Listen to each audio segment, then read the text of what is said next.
that we do have a quorum. Dr. Kornak, if you could lead us in the Pledge of Allegiance. Okay, I am actually going to stand, and I've asked our tech director to place a flag on the screen. Thank you. I pledge allegiance to the flag of the United States of America and to the republic for which it stands, one nation, under God, indivisible, with liberty and justice for all.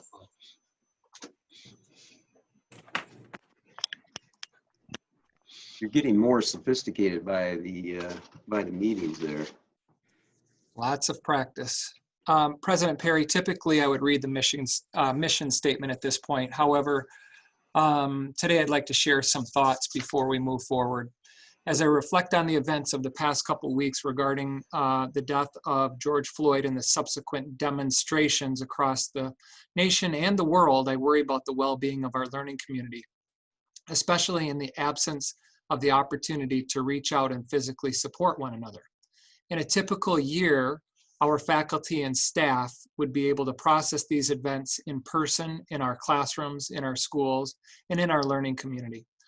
Unfortunately, due to the need to social distance, we're unable to be together, and that's what brings us together on Zoom again tonight. While we're not able to embrace or process these difficult times in person, I hope that everyone on this call will find ways to connect with your colleagues, our students, and our neighbors. Our Holt Equity and Access Team, which we call HEAT, is also known as our Diversity Task Force, met again virtually on Friday to process and brainstorm. We're committed to changing the culture and climate of Holt Public to be more inclusive and just in everything we do. But we're going to need your help as a board, as a community, everyone. While we're still working on some actionable steps, the team will be communicating more with you in the very near future. In addition, Ingham County leaders recently started a conversation to label racism as a public health crisis in our county, with education listed as a priority to help impact the crisis. Additionally, as a leader of our learning community, I recognize that I have work to do as well. Therefore, I've created an individual development plan focused on building a culture of inclusion and combating the injustice found across our community, and urge each of you to reflect on your racial humanity and consider creating a plan of your own. All right. Thank you, Dr. Hornak, for those comments. Moving to the agenda, we don't have any additions or changes, so I'll move to public comment. And for anybody who would like to address the board, this is the time that you can do so. But please remember, it's not a dialogue between yourself and the board. We do have a 5-minute time limit, so please adhere to that. We ask that you be courteous. And finally, we ask that you do not use students nor employees' names. There was a pre-sign up, so Ms. Bureau, if you would call on those that have signed up.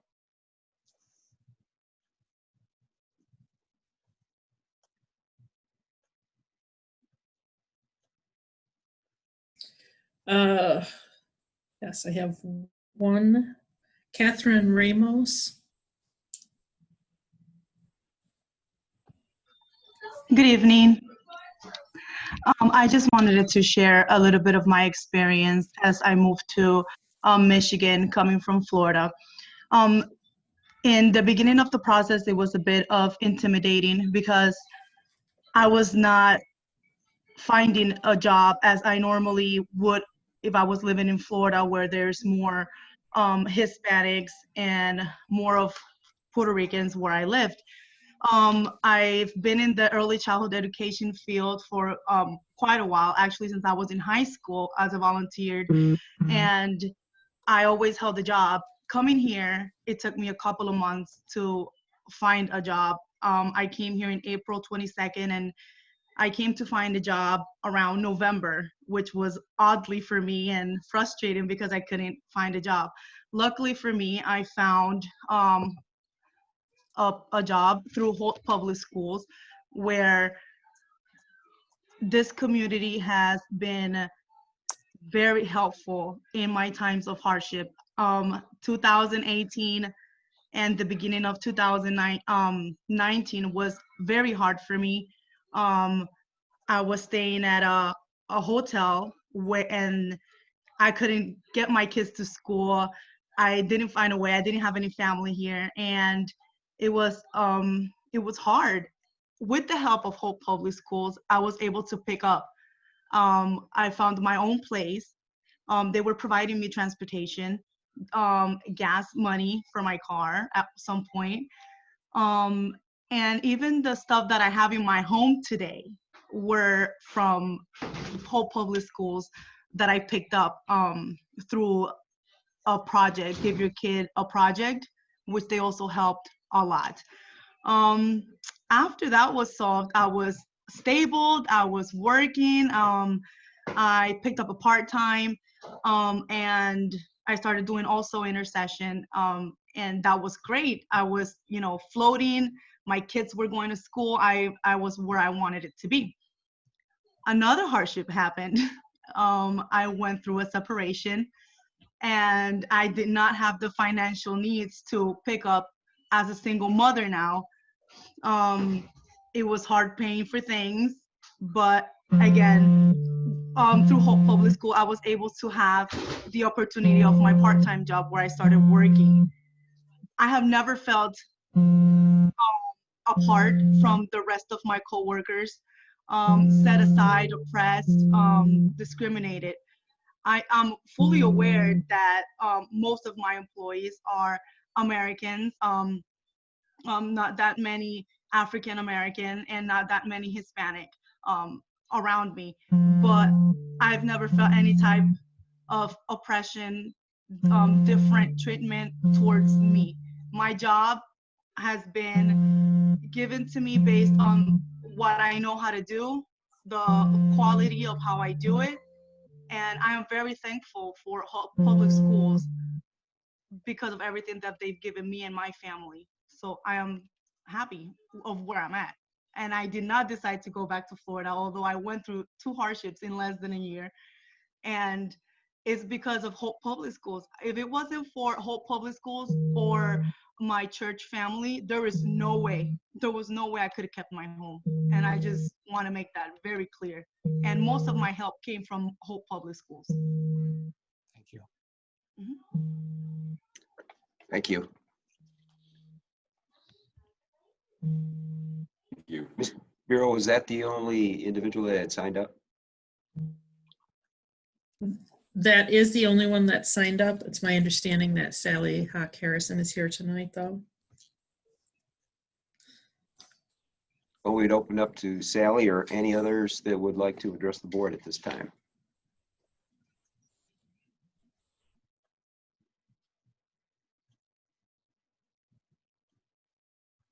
I'm going to give it a minute here. Technology has sometimes a way of not working.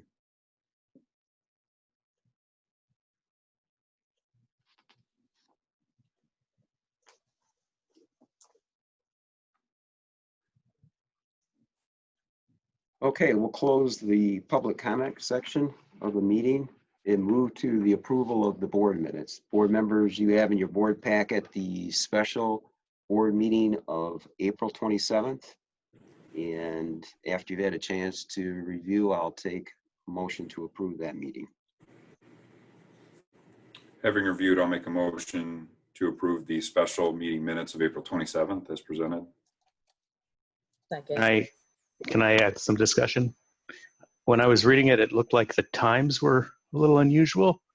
It says I don't remember when we started, or even if that was the date, but it says that we had the meeting at 7, called to order at 4:33, and ended at 5:51. Some of those numbers have to be incorrect. I didn't notice that. Me either. I didn't notice that until about 15 minutes ago. So Yeah, it was a 4:30 start, so we'll correct it at the top. If you want to Okay. make a motion to, with that adjustment, we'll get it done. So I'll amend my motion to accept the meeting minutes with the correction of the start and conclusion times of that meeting. A second. I have a first and a second. Any discussion? All those in favor signify by saying aye. Aye. Aye. Aye. Opposed? The motion carries. And next is the regular board meeting of May 11th. And I will take a motion on those minutes after you've had a chance. Having previously reviewed, I'll make a motion to accept the regular meeting minutes of May 11th. I will second. I have a first and second. Any discussion on those minutes? All those in favor signify by saying aye. Aye. Aye. Aye. Opposed? Motion carries. And board members, you have in your packets the listing of disbursements, both by check and by credit card. I'll make a motion to pay the bills as presented.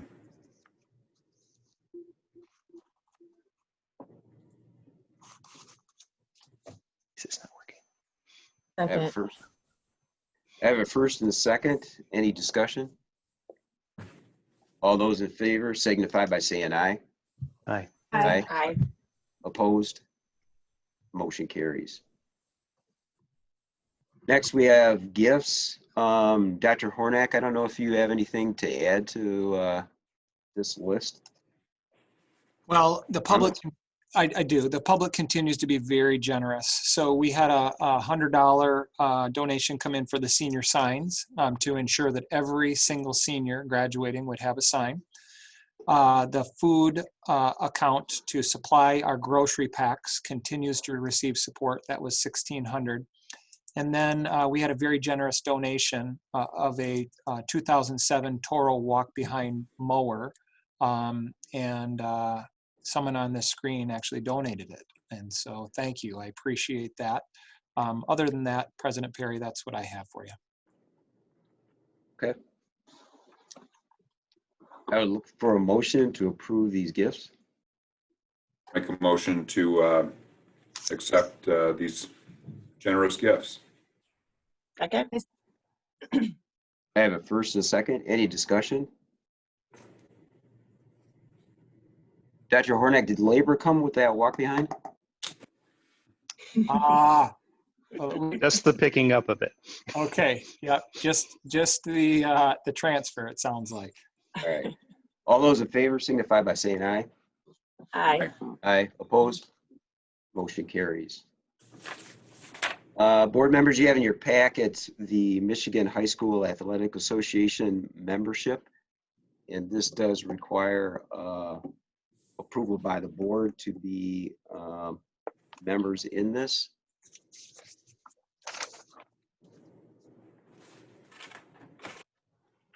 Make a motion to approve the membership in the MHSAA for this would be for the 2021 year? Correct. Yep. 2021. Okay. It says 1920 in the agenda, but yes, I'll make that motion. Second?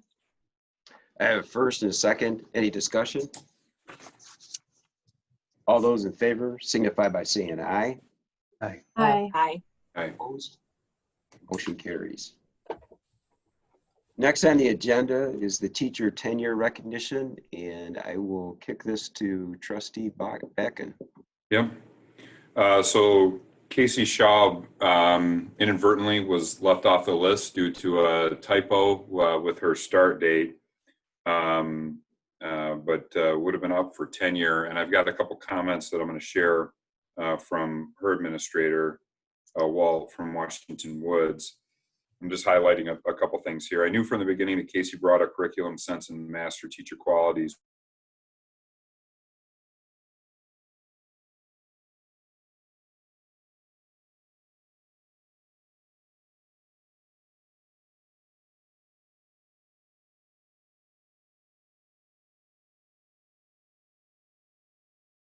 Plans to ensure students had the most seamless educational experience.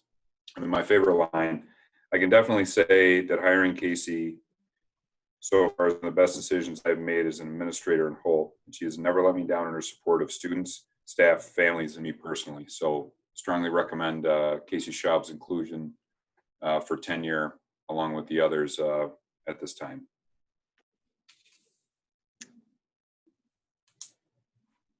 All right, thank you. We'll move to the approval of the 2020-2021 pay rate schedules. Board members, you have those in your board packet already.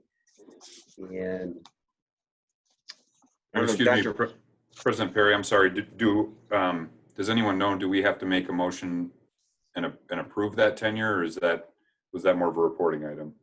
I thought that was reporting. Is that correct? Correct. Yeah, Just reporting. Okay. Yeah, Just we wanted to check recognized. Yeah, we recognized a group last month, and that she should have been included. Okay, just want to confirm. Sorry to interrupt. nope. So you have those pay rate schedules, and Ms. Cosgrove or Dr. Hornak, these amounts stay the same. Is that correct? We're just carrying over from one year to the next? That is correct. Okay. I make a motion to approve the 2021 pay raise schedules as provided to the board. A second. I have a first and second. All those in favor signify by saying aye. Aye. Aye. Opposed? Motion carries. So moving to reports, student representative report. I thought I saw Isabel. I don't know. Yep, I'm here. Okay. All right, so we recently just finished up some online learning. So final grades were posted on the 1st of June. And today we returned Chromebooks and other classroom materials like textbooks, and seniors were able to pick up their packets, including their GPA rewards, any overdue library books, that type of thing. And as of right now, graduation will take place on Sunday, June 28th. But besides that, nothing's really been going on. Thank you. All right. Thank you. So we'll move to the Ingham School Officials Association report. Dr. Laura Culligan. Yes, so we had our last meeting of the year. It was I think it was May 10th. It was, or no, actually the 13th. I think we met on May 11th. It was with Zoom. Generally, the whole meeting was really about the Ingham Intermediate School District's budget. So what we were provided and what we approved around the budget for them is really what we talked about. I did ask a few questions about how that would be impacted, you know, with COVID and school funding. The one main area that Jason Melma, the superintendent from Ingham ISD, stated that the one area that they thought that there would be a cutback right now would be they were going to be hiring 5 additional literacy coaches, and with some of the cutbacks that they thought that they would only be hiring 3 just because of looking at budget restraints. I also wanted to comment, he really praised the superintendents around the service area, including Dr. Hornak, with all of the work that they've been doing with collaboration and trying to make all of the supports and the continuous learning plans consistent. So I just want to be sure to give a shout out to Dr. Hornak for that. Mainly, I felt like when we went around the Zoom room, most everybody was in the same boats that we were. They were all trying to figure out budget, you know, this online learning. And so, I mean, I felt like everybody was informed in the same ways, and we were just trying to get through it this time, and we will not meet again until the fall. So that's the report. All right. Well, you're on for a couple consecutive items. So Yeah, thank you for putting them together. Yeah, so being part of the curriculum committee, I was able to help chair the John W. Chi Scholarship, and we've been doing that for several years. We have a rubric and we use criteria to identify who has the strengths or attributes that the scholarship is set up for. And we have someone on with us, I think is Vic. Are you on here with us? Yeah, I'm here. Hi. Hello, good evening. How are you today? I'm doing good. Wonderful. I don't know if you remember me, but this is Mrs. Callaghan, your second grade teacher. How are you? I just wanted to share with you that you have been awarded that scholarship. It's a $2,000 scholarship for representing what you've done. I remember you in second grade, and I loved your essay and the fact that you were a really shy kid. You were really more quiet and that, and I just really loved that in your essay that you talked about that you ran for how Holt Public Schools had you come out of your shell and how the staff and the school supported you in that process, and that you even ran for vice president for the National Honor Society, correct? Yeah. And you won, correct? Yep. Yeah, and so I happened to run into Mr. Curran, and he said you were the only one that really like campaigned and really wanted to do that. So he was really impressed with you also. So I'm just really proud for what you have grown up to be from second grade. I can still picture you as that small little boy, and now you're a great young man. But I just wanted to congratulate you, and if there was anything you wanted to say or share. Thank you. I really appreciate it. Yeah, and your family too. Say hello to them all, and congratulations again. I hope to see you on graduation day. Thank you. It's Ritvik's mom. Yes, Yeah, hello. he's. Yeah. Congratulations, Rithik. Thank you. Yeah, And just not only is it Yeah, go ahead. the dollar amount, that G scholarship is kind of like the Super Bowl, if you will, of the scholarships that we do give. So that's really awesome. Yep, and Christine will be contacting you with more information, but just know, I should have shared this too. There were 62 applicants. That was by far the most we've had in over the last several years. And so it was a really tough competition to decide who. And so Ritvik, you know, just be proud of yourself, and can't wait to see what you do in the future. Thank you. Thank you all. Have a good night. Good job, Rick. You too.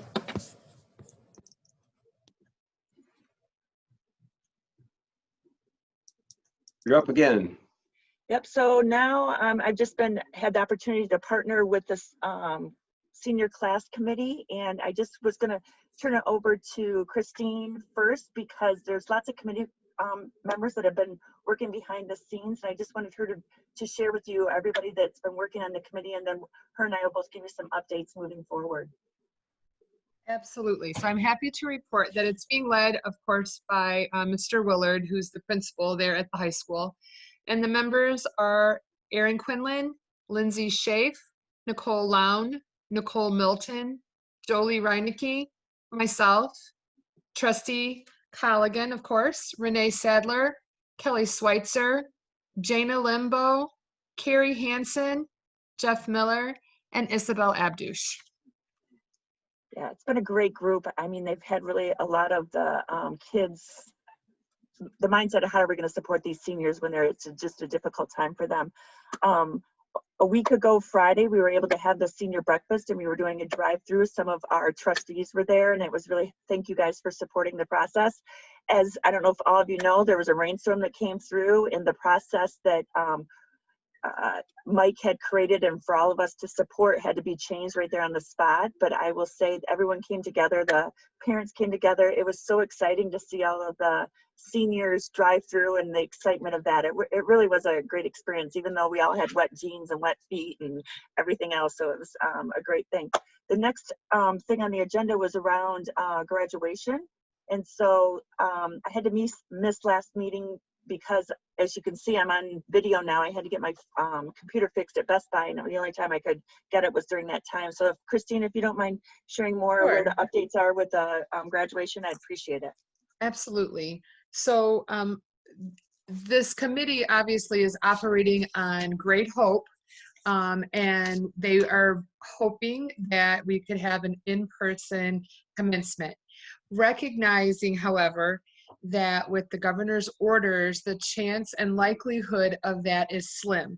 At this point where we stand right now, the guidelines state that we would have to have 100 or less in an outdoor setting. So while that's disappointing to the team, what they did ask that I bring to Dr. Hornak and yourselves would be that on the 17th, which is mid-June, they come out, and really it would be different messaging. The messaging that has gone out has been the hopeful message first of in-person commencement. The messaging would come out on the 17th that if things have not changed from the governor's office, that we would at that point make the move to go to the alternative commencement exercise. And then they have asked permission that if by the 25th of May, if the governor changes her mind, if something were to change and she were to say 500 or less, let's say, that by the 25th of May, if there were a change in executive order, that they could make that last minute decision to move to an in-person by the 25th, which would be 3 days prior to commencement, but that on the 17th, the messaging would go out that we have to, at that point, move to the alternative, which would be, I believe, indoors at the Margaret Livensparger Theater. We would have, obviously, the board there. We would use, I think, probably something similar to what we did for the breakfast, where we have folks show up based on alphabet, and we would have to put some blue squares or something down that says, hey, stand here 6 feet apart with your family. They would be asked to just bring their parents and siblings, remain apart, and then would cross the stage in the Livensparger Theater. There would be video, there would be pictures. Michelle Hoffman has offered to do that at no cost to us, and then would provide links to the families and the graduates of photos. And Jeff Miller would have the theater looking very regal and ready to go, but it would be one student at a time crossing, getting their diploma cover, and then the next family would come onto the stage. So it would be using social distancing, and I believe, I think they're still trying to, I think they've decided to do that would be a live feed. We have some new video equipment, and there's I don't know which radio or TV station, but it can be broadcast for free. We would have a free feed for that. So that's where it's at right now.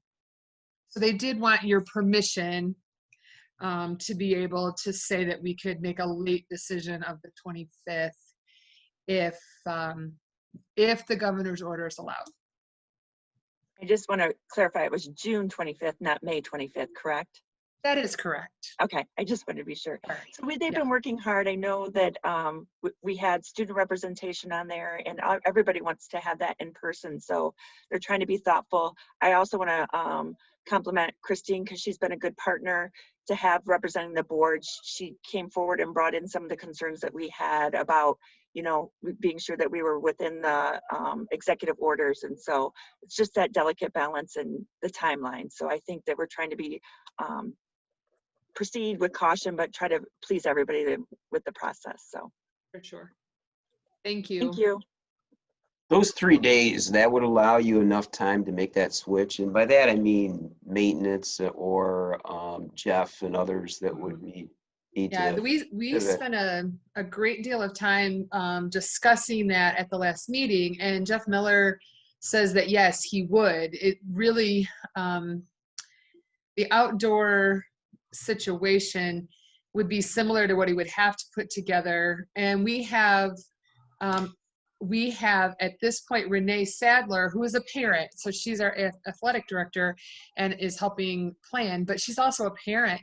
And so she has, I think it's 40 plus parent volunteers who are willing to help commencement day with whatever. And so they were saying that, yes, they thought they could get started early and put it together over the weekend. Okay. And if it rains that day? If it rains, there's an indoor, if we're doing an in-person, there's an indoor plan to go into the basketball gymnasium. Okay.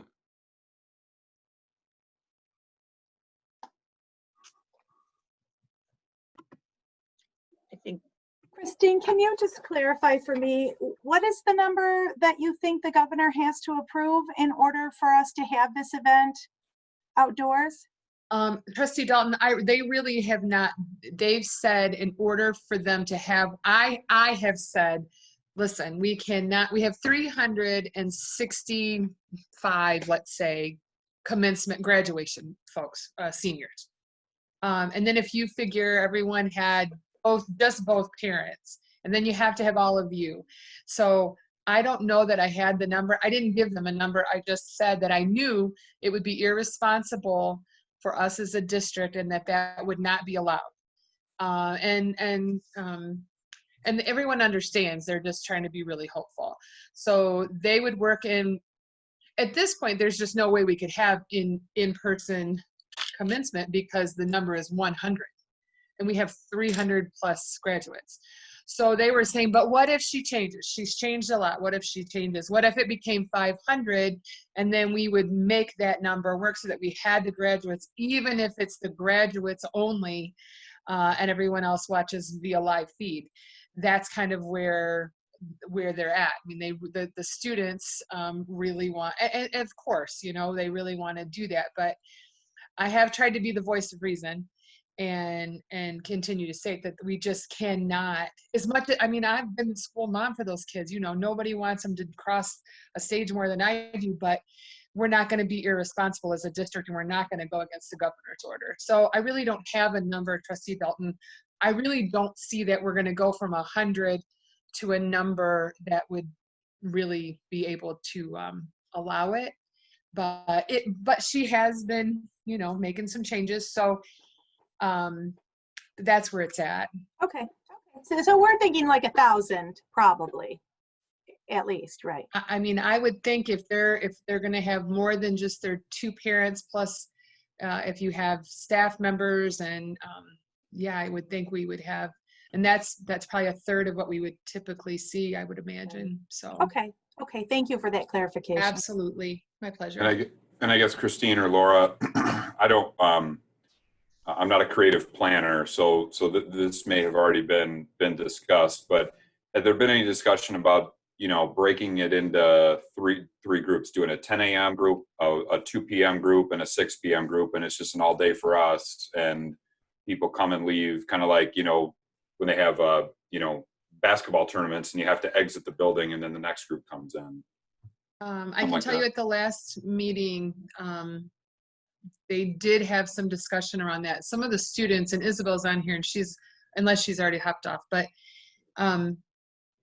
some of the students were like, well, if my best friend, if Isabel Abdush is at A, and let's say her best friend is at the other end of the spectrum. I understand. In Just the trying to figure out a Ts, way to make it then work. they were, right? oh no, and I think if it came down to it, we could probably look at something like that. Google But sign we're up. still talking about then really having to have 4 commencement sessions, because right now it stands at 100 and we have 365 plus all of you and the folks that would need to make it go. Not that we're going to solve the problem right here, but no. I guess tomorrow's our meeting. I mean, yeah, we have another week every Tuesday. So I mean, and I guess that my only point was saying that is just that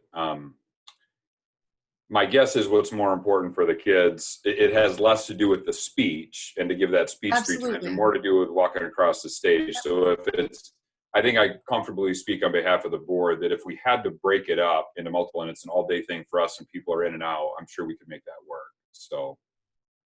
Yeah, and I will broach that again with everyone tomorrow. And Trustee Colligan, if you're there, you can certainly, we can take that back.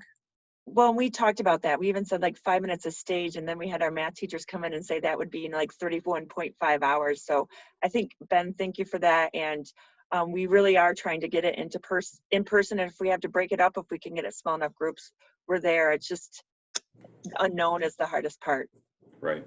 And they talked about maybe they've cut the speeches down to 1 student, 1 staff, as opposed to 2 and 2.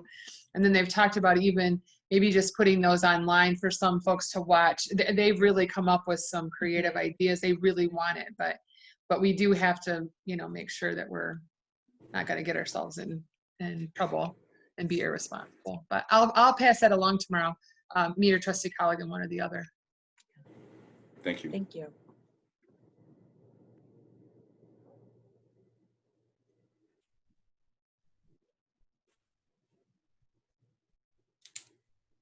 All right, I just learned that I was muted. So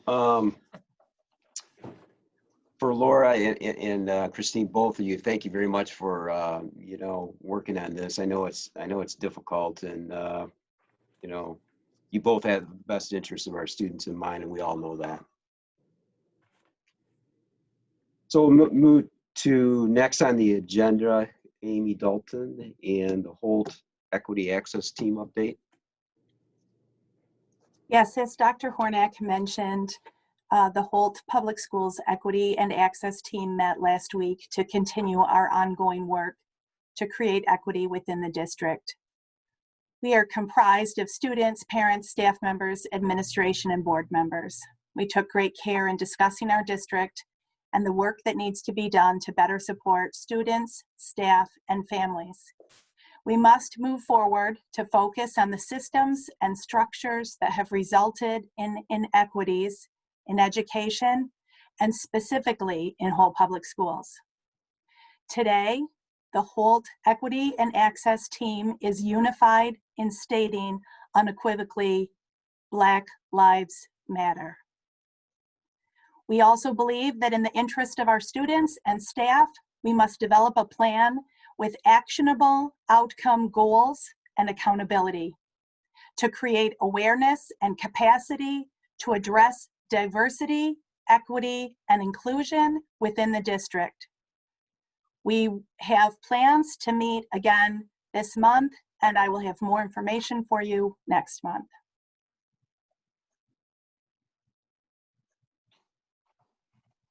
All right, thank you, Ms. Dalton. Ms. Bureau, you have policy updates for us? And President Perry, if I may, and Trustee Dalton, may I share a comment as well from my experience from that? What I'd like to share actually is an excerpt from a letter that was written by a whole elementary school teacher, Don Knighton, over at Wilcox. It was a letter that he wrote to his peers, and I want to read just a section of that, if I may. We stand stoic as educators in the balance amidst a pandemic, with the tides of uncertainty coming every second of the day. What will our tomorrow look like? We don't know. Yet we cling to optimism that our tomorrow will return. The issues of race, inequality, and social justices are parading with heavy feet of passion across city streets and on our television screens. Our social media accounts are echoing sentiments from all corners. Stop killing Black people. I can't breathe. Black Lives Matter. And silence is betrayal. Are the emotions of now being heard? Does America hear the cries of the oppressed, disenfranchised Black voice? If so, what will change? I will push the question further. How will we as educators seek change? There is a privilege, a white privilege, that exists in America and across the globe. Black and brown skin can climb the social ladder decorated with academic accomplishments, which I'm not naive to the fact that those separate us from our colored peers. Yet we still live in a time where that doesn't matter. The senseless killing of Black lives is a grim reminder of that. So I look to you respectfully to hear the cries of the Black voices and those suppressed. So it's just an excerpt of the letter that he wrote to some of his colleagues. It was fabulously well written, but I thought warranted being read and repeated here because as I attended the meeting on Friday, and that was the first one that I had joined, embarrassingly, but you know, there was a lot of honesty being shared and feelings, but you take something like this where it's sharing those perspectives and those feelings and those emotions and those frustrations, but then turning it into a discussion of how can we initiate change. And so I commend Dom and the other members of the HEAT team, and thank you, Trustee Dalton, for your leadership on that, and David for your participation. So thank you. Thank you.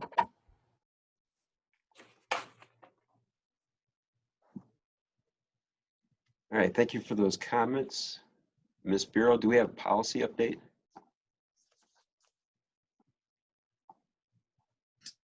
We still have two pieces of policy from our last update packet that we need to meet on. One of them is in regards to the special ed department and students with long-term illness. We were waiting on some information from our special ed department, which I just got, I believe on Friday or Saturday. I shared part of it with Laura today.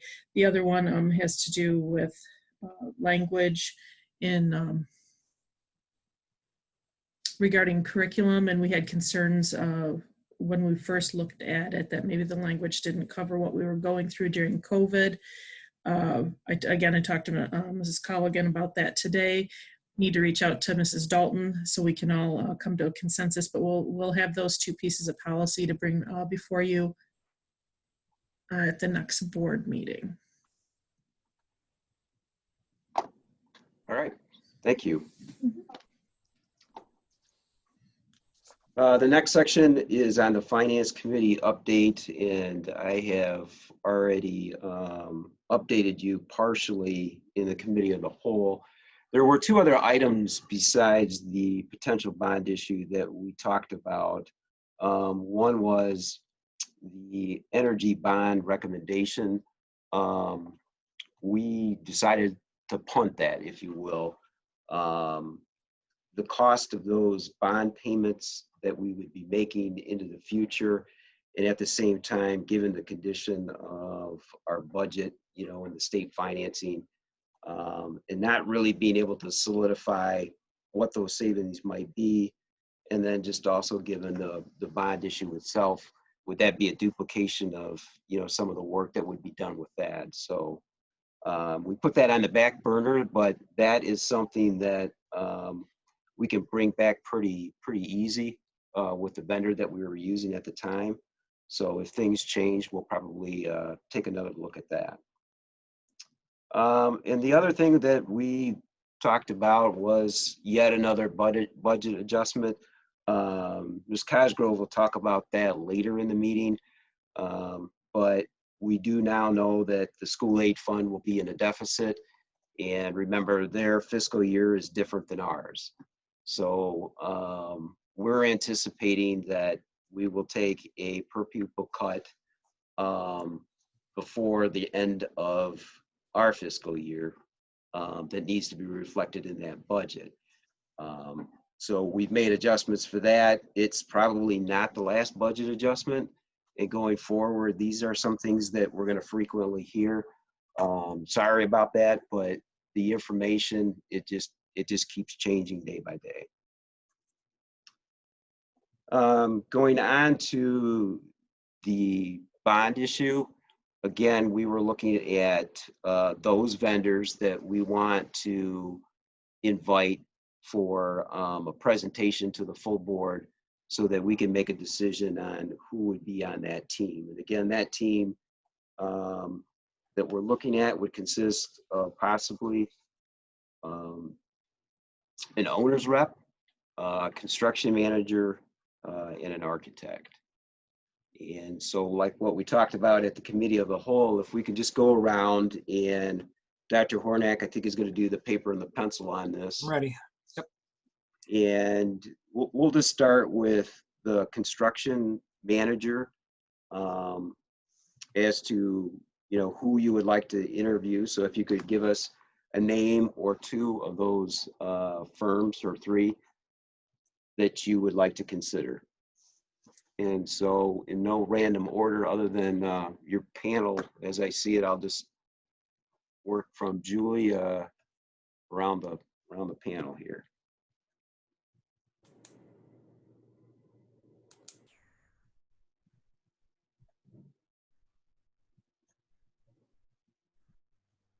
If she has any trouble, I can, oh, she's okay. I will be honest, this was like a lot of information that I was going through, and I remember listening to what they were saying the other day as far as the money portion, and I don't know. I have Christman on there for construction manager. I was thinking about Granger, but I'm now kind of waffling on that. Okay. Ms. Dalton?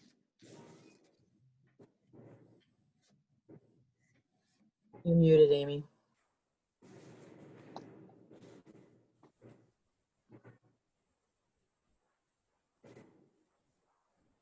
You're still muted, Amy. You're still muted, Amy. I'm sorry, I'm looking for the spreadsheet with the other names. I don't have anything additional to add. Chrisman was going to be the one that I was going to say as well for that category. Okay. And that's all I have. Ms. Culligan? I agree with Chrisman. I'm going to put Granger in there also, and Skillman. And Ms. Roble? Crispin and then Granger.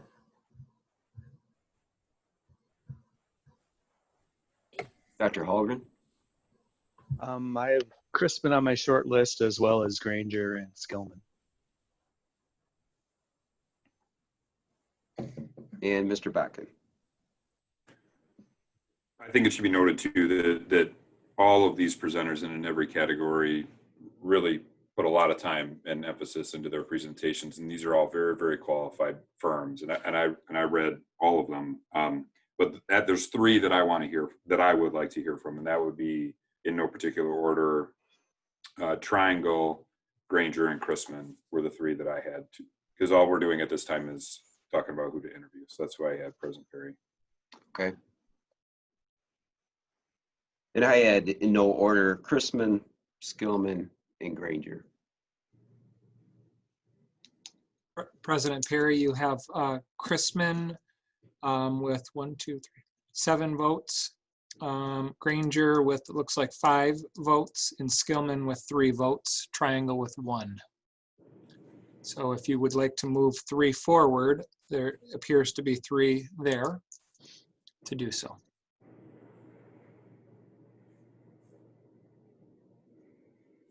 All right, well, I would entertain a motion for those 3 firms to be interviewed for construction manager. Do we have to put it in a motion, or do we? Pardon? Yeah, I guess if we could kind of just open for discussion for a moment, President Perry. Yep. I just, I will say for Triangle, the reason that I champion that one, and I guess I just comment because I was the only one there. It's a Grand Rapids firm. They really do an excellent job with schools, and in fact, some of their executives actually worked at a prior local firm here, so I'm familiar with their work. And so, but I just wanted to explain, my thoughts behind that as a very strong firm. So. Can I ask do we need to make a motion? I don't know, but if we do invite these companies to give a presentation, that we set a time, give them an estimated time of how much time they should have, say half an hour, 45 minutes, whatever it is that we think is appropriate. We might want to back into that once we figure out how many we've got total, and then we can kind of figure that out, would be my thought. But I agree that we would certainly want to have a schedule and a time frame. I'd like to let them know that in advance so that they are prepared. Yeah, we don't necessarily need a motion. I just want to make sure that, everybody's on board with these names. So Yes, Kim?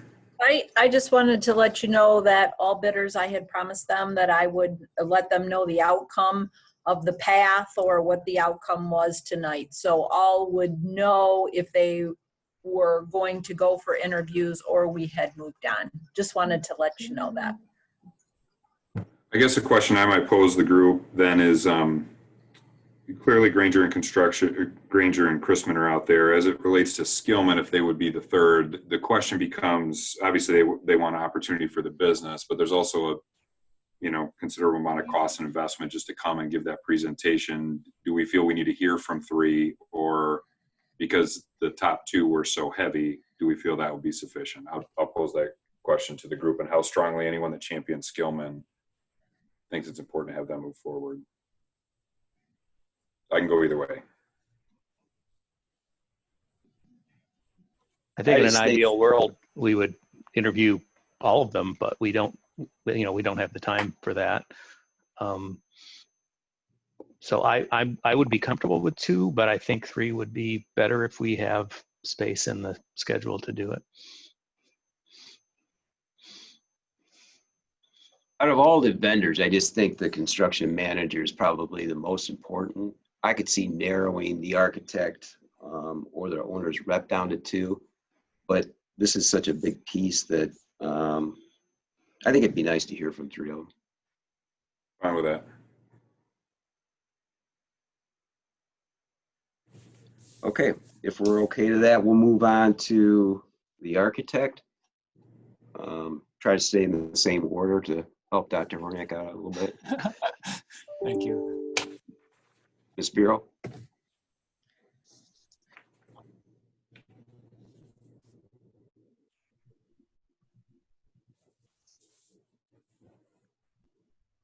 You're muted, Julie.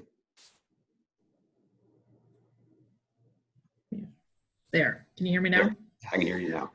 Yeah, I spent so much time on the other ones. I don't have a lot of input on the architect. All right. Ms. Dalton? The 3 I had on my list were GMB, TMP, and Ghaffari. Ms. Colgan? You're on mute. I had King Scott and GMB, please. Ms. Robel?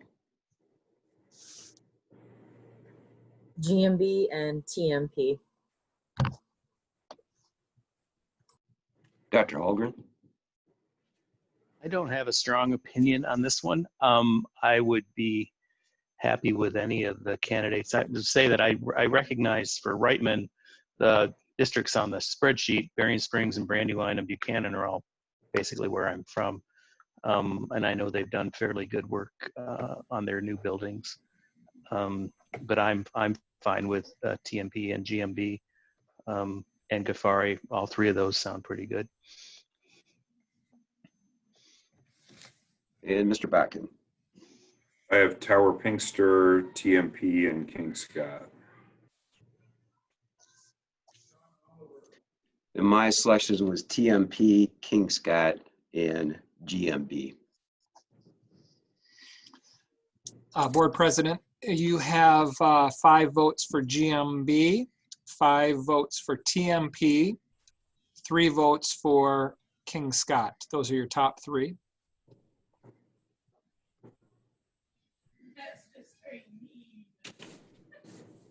I'd feel comfortable with those 3, and I would like to go to 3 on this one. I would feel comfortable with that.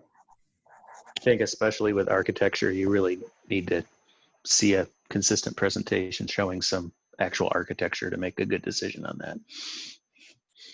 All right, we'll invite those 3. And then lastly, owner's rep. We'll go around the table again, Ms. Bureau.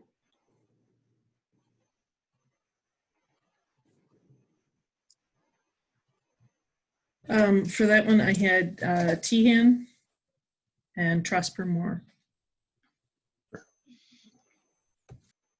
Ms. Dalton? I also had Tehan and Barry Roney and Gordon Construction Services.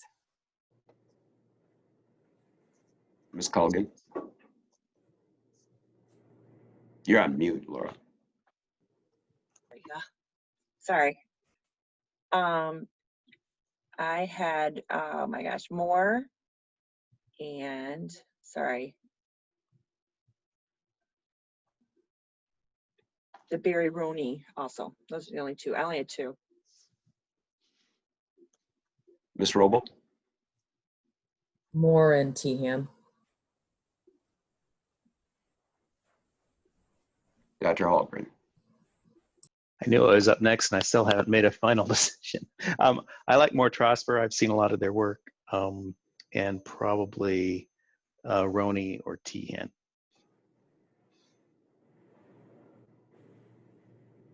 Mr. Bakken? I just have 2 here, Barry Roney and Moore Trosper. And I had the same as Ben, Barry and Moore Trosper. Board and President Perry, it appears that Moore Trosper has 6 votes. Barry Roney has 5 votes. Tehan has 4 votes. If you want 3.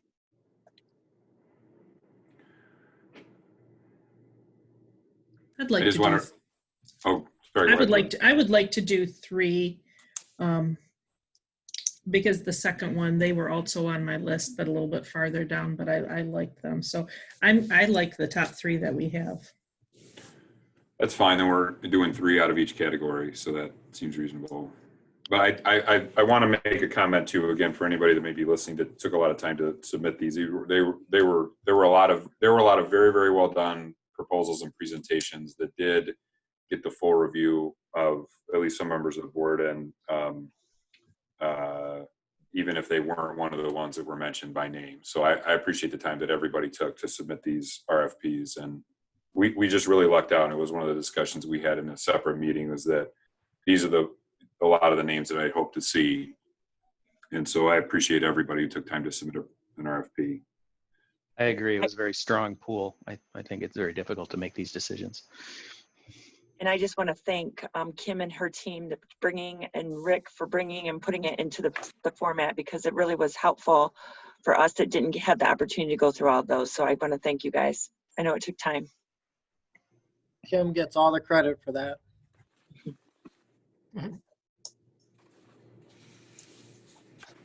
All right, so I think we got our selection. Now we just have to get it down to 1 from each category, which is going to be a little bit difficult, but we'll get there. So next on the agenda, Dr. Hornak, your superintendent's report. Thank you, President Perry. I will allow you to honor a student that passed away during your section. To that end, board, you have seen my superintendent's report. You know, much of our academic work is captured by our curriculum directors. You hear me say that each month. So I'm really going to turn towards the back. During our school mandatory shutdown, we assigned several trainings to a variety of stakeholder groups: student mental health, medication administration basics, ADA overview, conflict management from staff to staff, conflict management from student to student, FERPA, child abuse mandatory reporting, and child abuse identification and intervention. Now, each of those groups has completed those at a different rate. We have some groups that have completed it to 75%, others 66%, and others have quite a ways to go. But I'm sharing that with you because we are highlighting the need to train our educators. Okay, we have a staff of approximately 900 employees. We're the largest employer in Delhi Township. And we need to make sure everyone has the skills that they need to do their job each and every day. You heard earlier that the 28th is our target date for commencement. The capacity is still, we're still trying to figure that out. We hope for a face-to-face, but it's going to be somewhere on the continuum, honoring the executive orders and keeping everyone healthy. We are working to finalize our COVID-19 pandemic preparedness plan. Once that's ready, we will post that to the website. We'll ask for your feedback as well. We've already heard about the Holt Equity and Access Team. I would like just to acknowledge that will be a standing agenda item moving forward. So Mrs. Dalton, you may not have a report based on a meeting, but you may have a guest, or you may have someone who, a student might come in and speak to us. I am also working through, and we've posted one this past weekend, video messages making the invisible visible. So speaking specifically to our custodial work and Rick Brown, the day we were shut down, he made a plan the very next day. He actually paid overtime that weekend to sanitize all of our buildings. And he has these fancy sanitizer application guns that actually spray a mist into the air. And then from that point on, he has been cleaning, him and his team cleaning nonstop, to the point where we believe we're 2 to 3 months ahead of schedule right now. So, while we talk about deep cleaning, this has been a real opportunity. And then he also in that video message talked about additional training for his staff and then what that looks like when we can resume.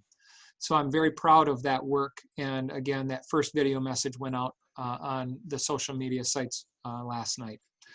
I'm also extremely grateful for the ongoing work that is being conducted remotely. But before we get to the remote work that's being done, you know, our curriculum department just did an amazing job. Steve and Jessica and the coaches and anyone in between who contributed to that continuity of learning plan. It was really something. Together we're better for the way we are supporting our students, and it's not ideal. We are best before, I should say, in front of and alongside of our students. And, you know, none of us were trained per se to engage with our students remotely. And I'm pleased that it's the best it can be at this point. I'd also like you to know, board, that we are preparing for our return in whatever capacity that can occur. We have 3 basic plans. One is 100% return with additional PPE you know, maybe a change of several routines, a hybrid of school and home instruction, and of course, what we have been doing, 100% remote instruction. Our curriculum office is also investigating the possibility of, you know, what if a family is health compromised and a student can't come back? How can we keep them engaged in Holt Public Schools? We're working through those scenarios right now. In the end, we are in the process of convening a community task force to help us identify first, second, and third consequences to proposed budget cuts. You've heard and you will hear that we're, you know, facing dramatic potential budget cuts. Our return to learn plan will also be shared with this particular community task force. And as we build to our future bond initiative, that community task force will help us better understand the priorities in the district. So that's the breadth of what I wanted to share with you. I know you've read the rest of my report, but you know, amazing things are happening. We're bringing this unprecedented school year to a close.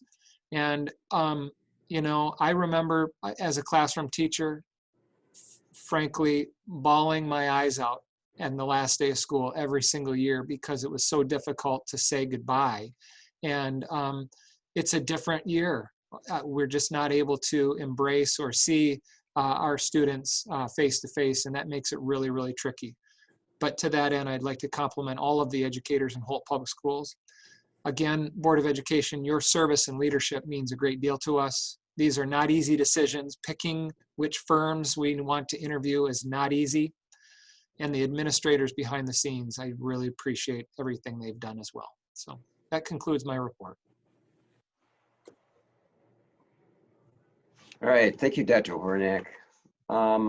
Board members, I just have a couple items for you. I appreciate all the comments this afternoon regarding, you know, social injustice and racism, and the fact that we as a district, we know we have work to do and that we have to do a better job.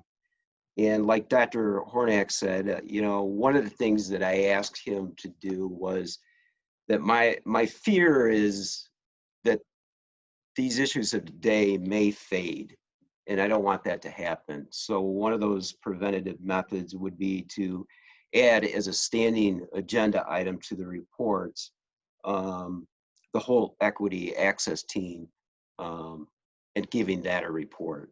And, you know, I have full confidence in Ms. Dalton. We all know that she is not somebody who's just going to actually write something on a piece of paper, that there is action behind that. And, you know, Ms. Dalton, you're the right person for the job.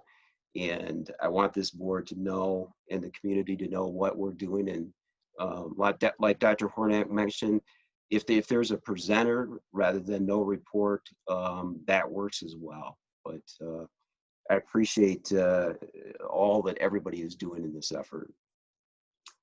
And as Dr. Hornak alluded to, unfortunately, we did have a second grader from Wilcox Elementary who, you know, fought a brave battle with cancer for, you know, more than a year. But he did not make it. Sagat was an individual that, you know, loved superheroes, Spider-Man in particular, and he loved playing games and dominoes. So he will be deeply missed by all that knew him. And if everybody would, I'd just like a moment of silence for Sagat.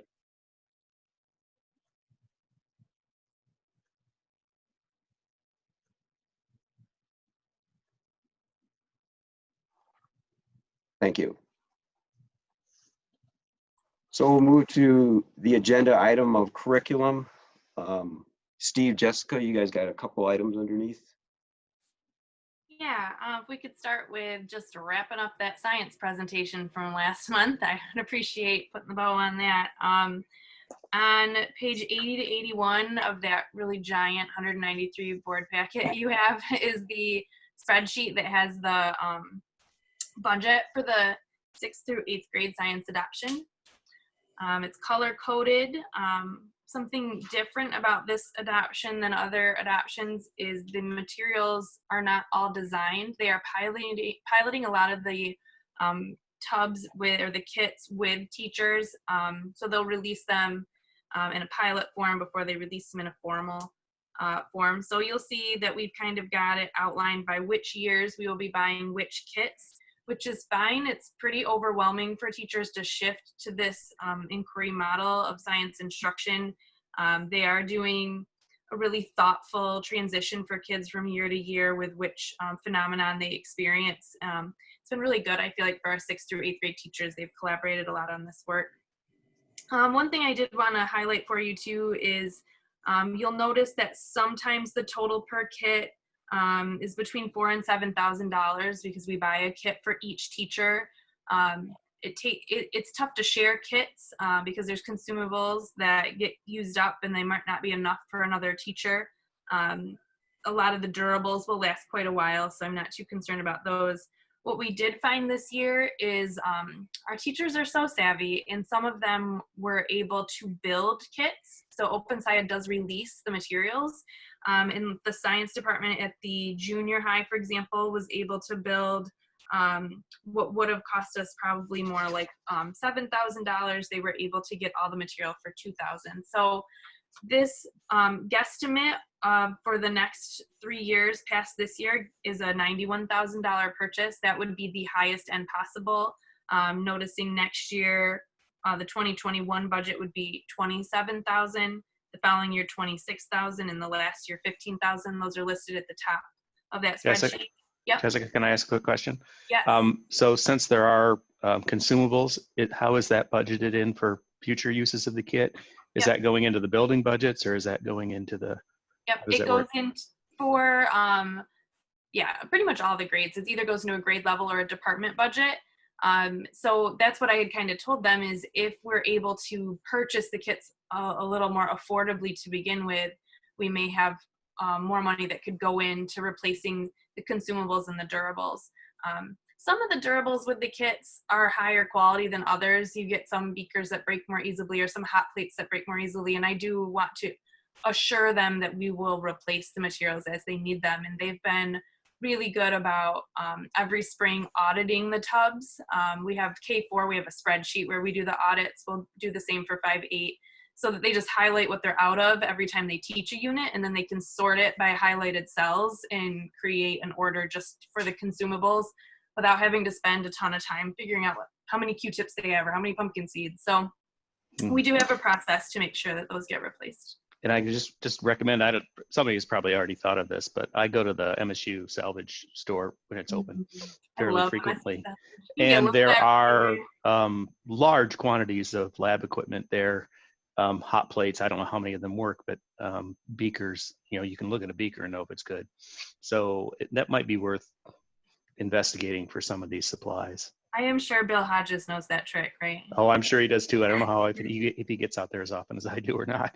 Okay, that's good to keep in mind. Schools, we're always trying to get more materials with less. So in general, though, you can see that it's kind of budgeted over the next 3 years, which I'm very thankful of, where we are with our budget right now, knowing that we're on a good path, but we don't have $100,000 worth of materials right now. We're looking at the 27 for this coming year. So we're in a good spot for that.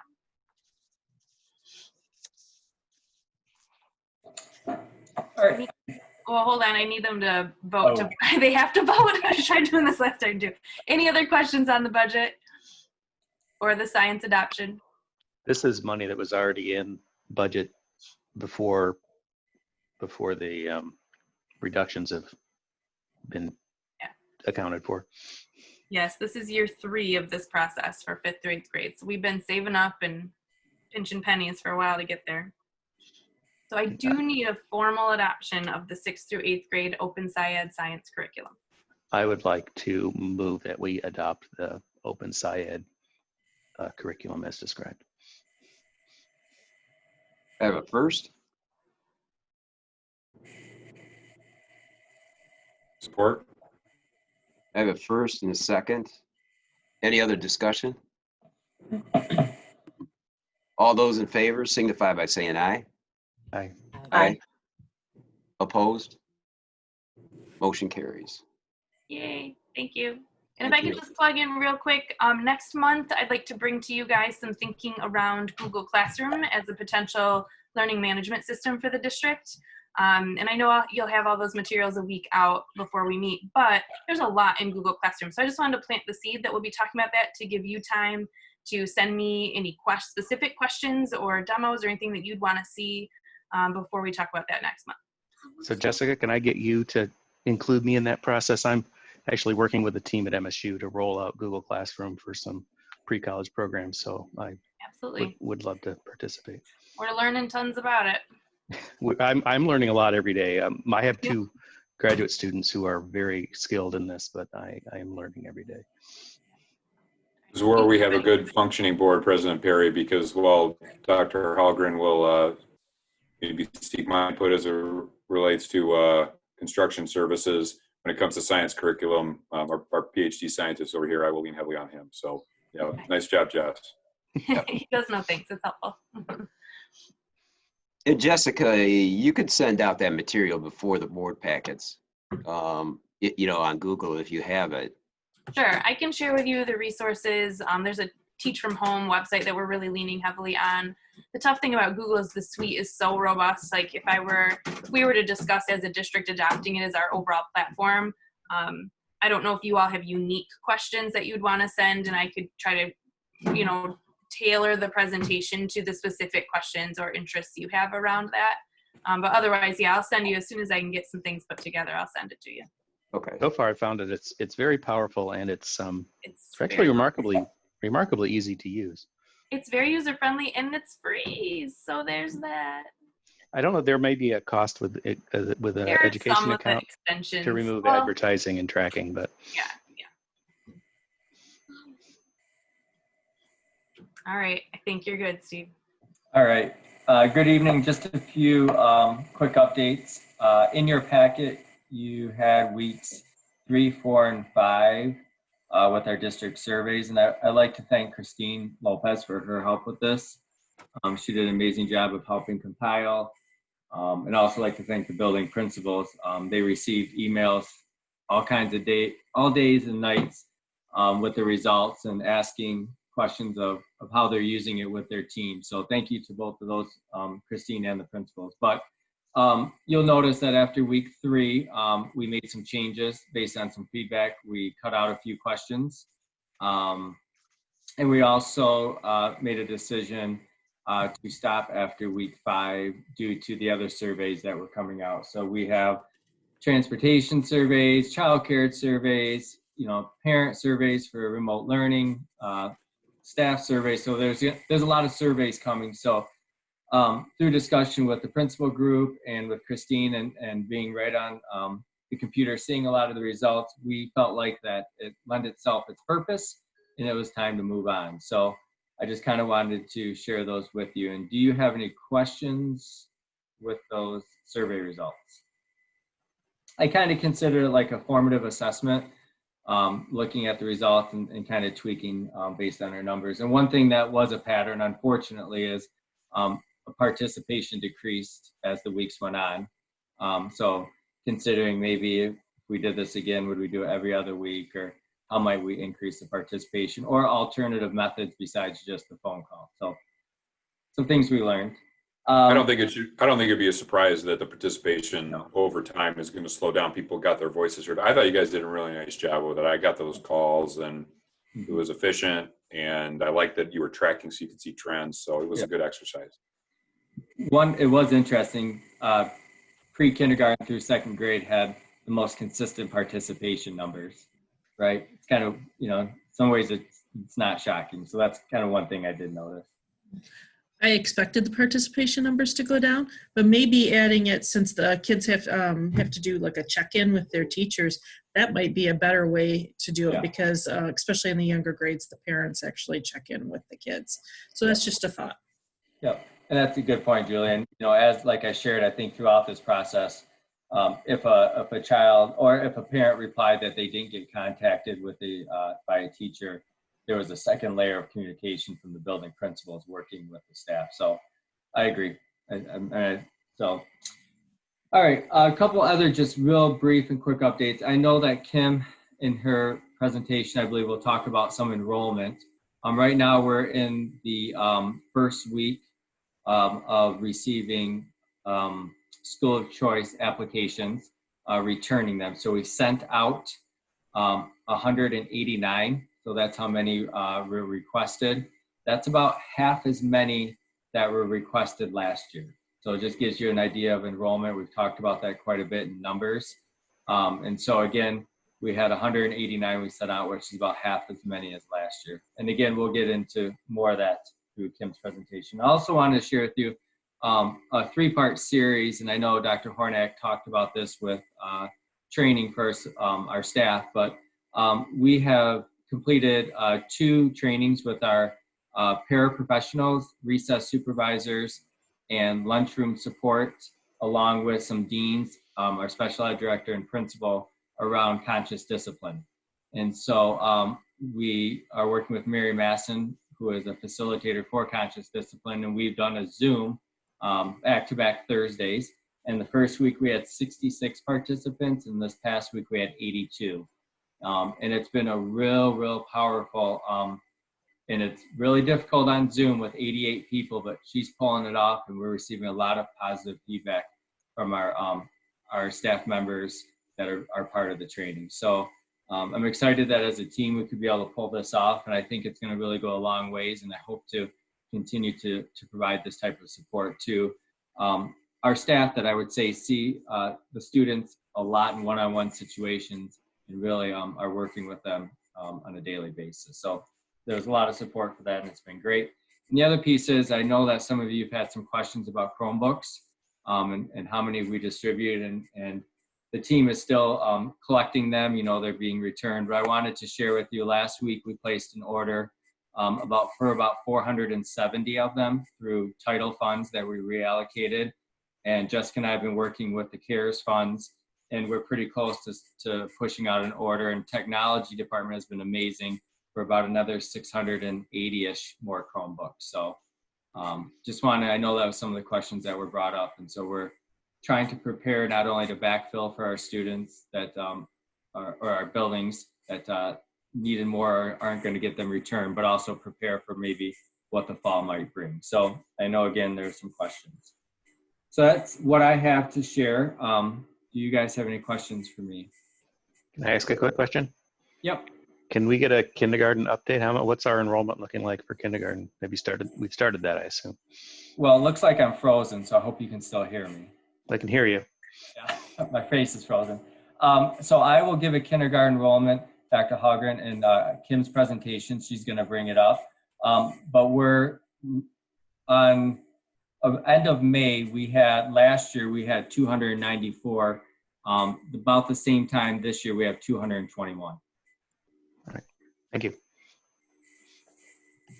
Steve, do you know what the ETA on those Chromebooks would be? I have heard 2 to 3 months. I believe I'm not sure if Kevin's still on here. I think he is. But I heard 2 to 3 months, but they've come possibly quicker. And so that's kind of where we're at. That's correct. Okay. So you would have them in time for the fall then, it sounds like. Yeah, I want to keep in mind, I don't know all the pieces that go into it, but I believe there's a lot of logistics of tagging them, all the other pieces, and I can't speak on Kevin's behalf, but I know that will take some time as well.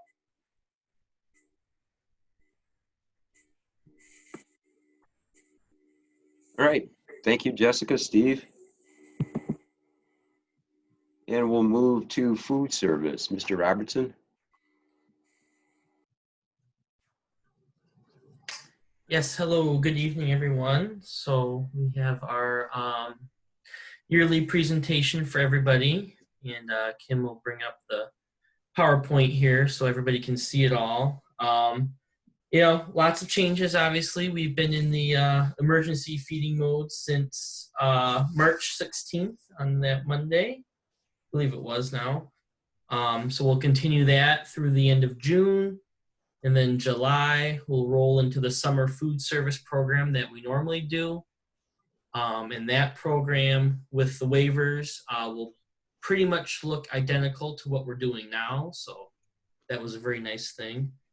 And we're starting to look ahead into next year, what service will look like, whether it's, you know, in classroom meal service or in the lunchroom service, or how that will all work. So that's certainly been a fun thing to try to tackle. So we can go to the next slide, which is the budget, and I'll let Kim kind of start with this part here, and I'm happy to answer any questions that come up. Since I had, when I practiced, there was a laser and I could, can you see my cursor on the screen? Yeah. Yes, Yeah. we can. Okay, that will help, especially when we get into. So Evan and I work together on both the current year budget, and this is the current year budget update, and on the next year's also.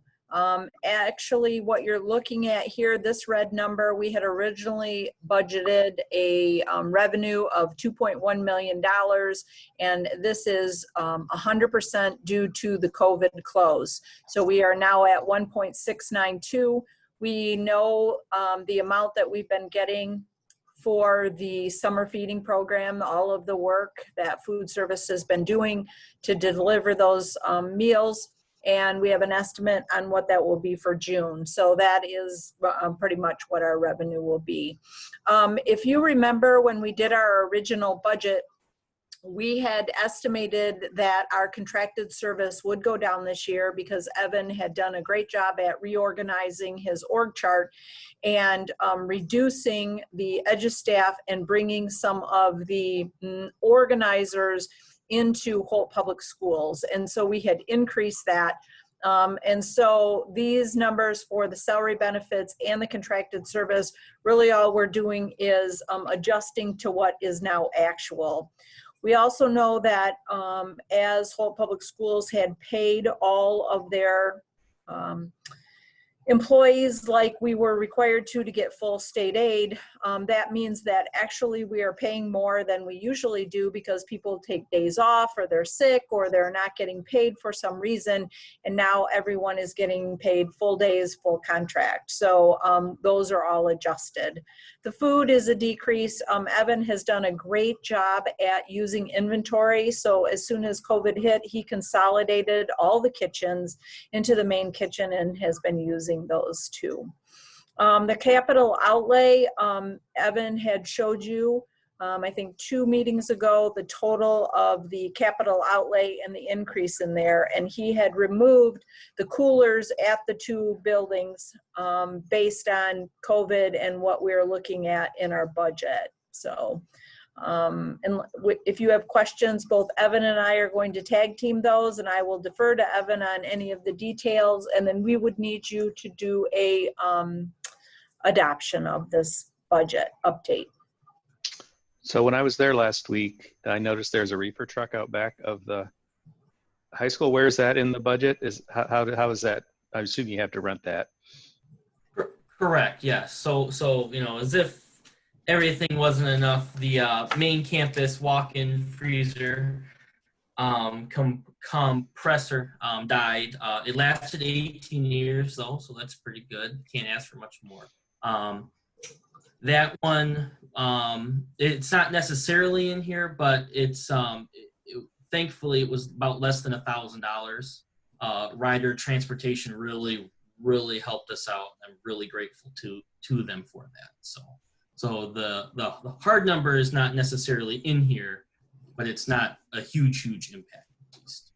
And so is budgeting for replacing the condenser, is that coming out of the food service budget, I assume? Yep, correct. Yep, and that's all been done. Yep, that was all completed last week Tuesday. I just have to let you know that Rick Brown's maintenance that we had just hired, the gentleman that we hired this year, he was able to do the labor on that. So food service and Evan only had to buy the compressor and the parts. So saving us a lot of money. A lot. And the supplies and materials, Evan and I had looked at that in total. The budget that you have right here will handle the costs that he had to pay for. So I think you mentioned that you're going to put the coolers off or delay those. Yeah, Is that correct? correct. So what is the $100,000 increase in the capital outlay then? So just to run down those, you had about $44,000 in lunch tables. You had summer bus decals at $2,500, freezer at Wilcox. You had a large one was the ovens at the junior high, and you have the new point of service software that is there. You have first aid kits, you have uniforms, you have Midway steamer, a milk cooler at the West Kitchen, a milk cooler at the East Kitchen. So all of those had actually originally walked up to 332. The walk-in coolers with the architectural cost to do them were over 200 of that. Okay, and that was part of the spend down.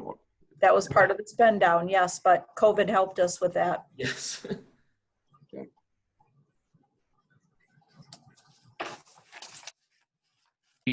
I'm assuming you still need those coolers though. Is that going to be in, how are we doing that? Is that coming in next year? Or, Right. So we'll see how we come back, what that looks like. And, once we get, a few months in, we'll have a good bead on how the whole year will run, and then we'll evaluate at that point.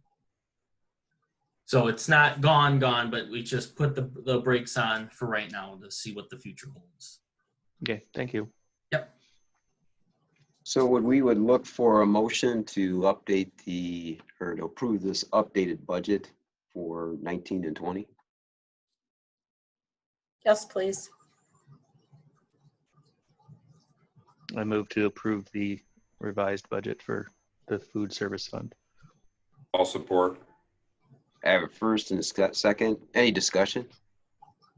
All those in favor signify by saying aye. Aye. Aye. Aye. Opposed? Motion carries. The next slide is just telling you, is just showing you the comparison of the final budget that you had just adopted through the May actual. And as you can see, the end is the percent of budget. What is left under capital outlay is Evan has ordered the junior high ovens. They just have not come in, so we haven't paid for them yet. The next slide would be the 2021 original budget. Under the revenue portion of that, you can see that we have brought that number down. We know that we will have food service, but we don't know the number of days that we will be serving. And so we just wanted to acknowledge that, that it will increase. We will hopefully go to school more than we did this year and have our kids in our building, but we know that it probably won't be the same. We also know that serving in the classroom, when you get down to the supplies and the maintenance and the services that we have, it will look differently. So we also know that Evan was saying a la carte or snacks or all of those lines that kind of boosted the revenues where the kids were picking some of their other items that they wanted, that will not be as robust either. So food service will look different than it did in previous years. You know, I think these last two spreadsheets are not in our board packet. Is it possible for us to get a copy of those? We have the first spreadsheet, but not the second two. At least not in the complete board packet. Well, it sure is. You sure can. Thank you. Yep. Did you get the PowerPoint? No. No. Okay. No, we didn't get this, and thank you, Miss Dalton. I could stop looking around. I thought it was just me. I was just watching the screen. I gave up on the packet. What we are acknowledging here, and what we also have to acknowledge when we adopt the general fund for next year, is that these budgets will change depending on how children go to school and how we have to serve them food, you know, and what we are going to have to do. So many of the, well, all of them are Evan and I's best guess estimate of things that will change. And as you can see under the equipment for 2021, we have not put the coolers in there. We really need to see what the kid, you know, what we're going to do and how we're going to serve before we can do that.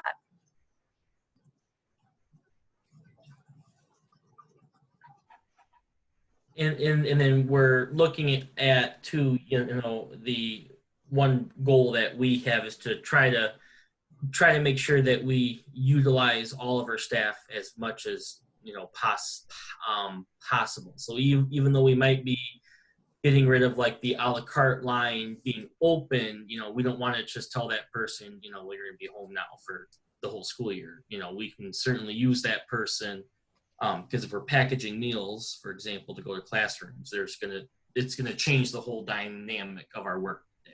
So I just want you guys to be aware of that, you know, certainly it's definitely not our goal to just tell people go home. So.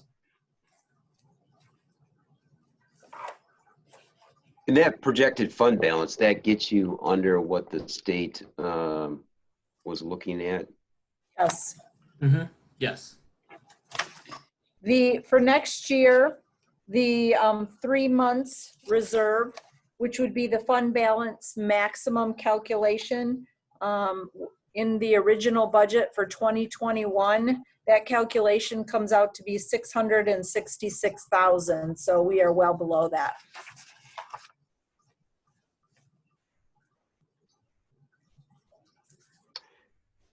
And you're looking for a motion to approve that green column, correct? Yes, please. I'll make a motion to approve the 2021 original budget, recommending the changes that will follow as Kim described. Second. I have a first and a second. Any discussion? All those in favor signify by saying aye. Aye. Aye. Opposed? Motion carries. All right, so now we're into the typical June, the dairy bread, pizza, and lunch price bids. So the first up here is dairy bids. They were sent out in early May to DFA, which used to be Dean's, Prairie Farms, and then Cedar Crest, who we've used. So you can see the prices there. You know, the differences that come along here, for example, Prairie Farms, they don't carry True Moo. They carry their own chocolate skim brand. And really the difference between the True Moo and the chocolate skim is it's not a massive difference, you know. You know, True Moo is a brand by the Dairy Council to help kids, you know, to drink milk and, you know, things like that. And then the last line has the Dannon Yo Cream soft serve product that we use at the high school a la carte lines, which has traditionally always been a large seller. Dean's doesn't carry that. They don't get into that kind of a market. Then Prairie Farms and Cedar Crest does. The next slide has this all in writing too, and talk it over too. You know, the one of the large reasons for you know, my recommendation of Cedar Crest is because they provide us with the par level milk. The other two it's an order system. So it is you have to order, a precise amount of milk. But then if you run into snow days or a break, and if you have milk left over, it's left over. Whereas the par level, our driver, who's been doing all the buildings for a lot of years now, has a really great bead of all the schools, what to leave, looks at the breakfast menu to help entail, maybe more white milk one week if there's cereal, so that helps us just to not have such a waste. And then it's also great because, again, the driver's been here for so long, he knows almost all of our buildings by heart, so, which is something that's really nice right now. And moving into what's going to happen next year, there's a lot of really good flexibility with Cedar Crest. Again, in that par level sense that, we can change things quicker. We get a truck twice a week. So that's what I have. Are there any questions about that from anybody in the group? How do these numbers compare to last year? It's gone up, gone down? They've actually all almost just about stayed the same. There hasn't been too much of a change.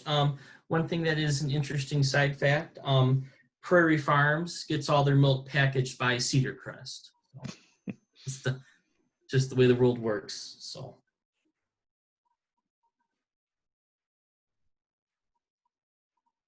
You're on mute.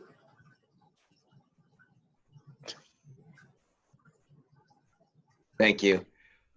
Just an observation on the Prairie Farm and the Cedar Chest on that yogurt. Yes. Why is there a big price differential for what seems to be a commodity type item? Right. So what I can gather is Prairie Farms buys it at a larger volume than what Cedar Crest does. So Cedar Crest itself first started as a creamery. So one of their main focuses, in their core focus still, is ice cream shops.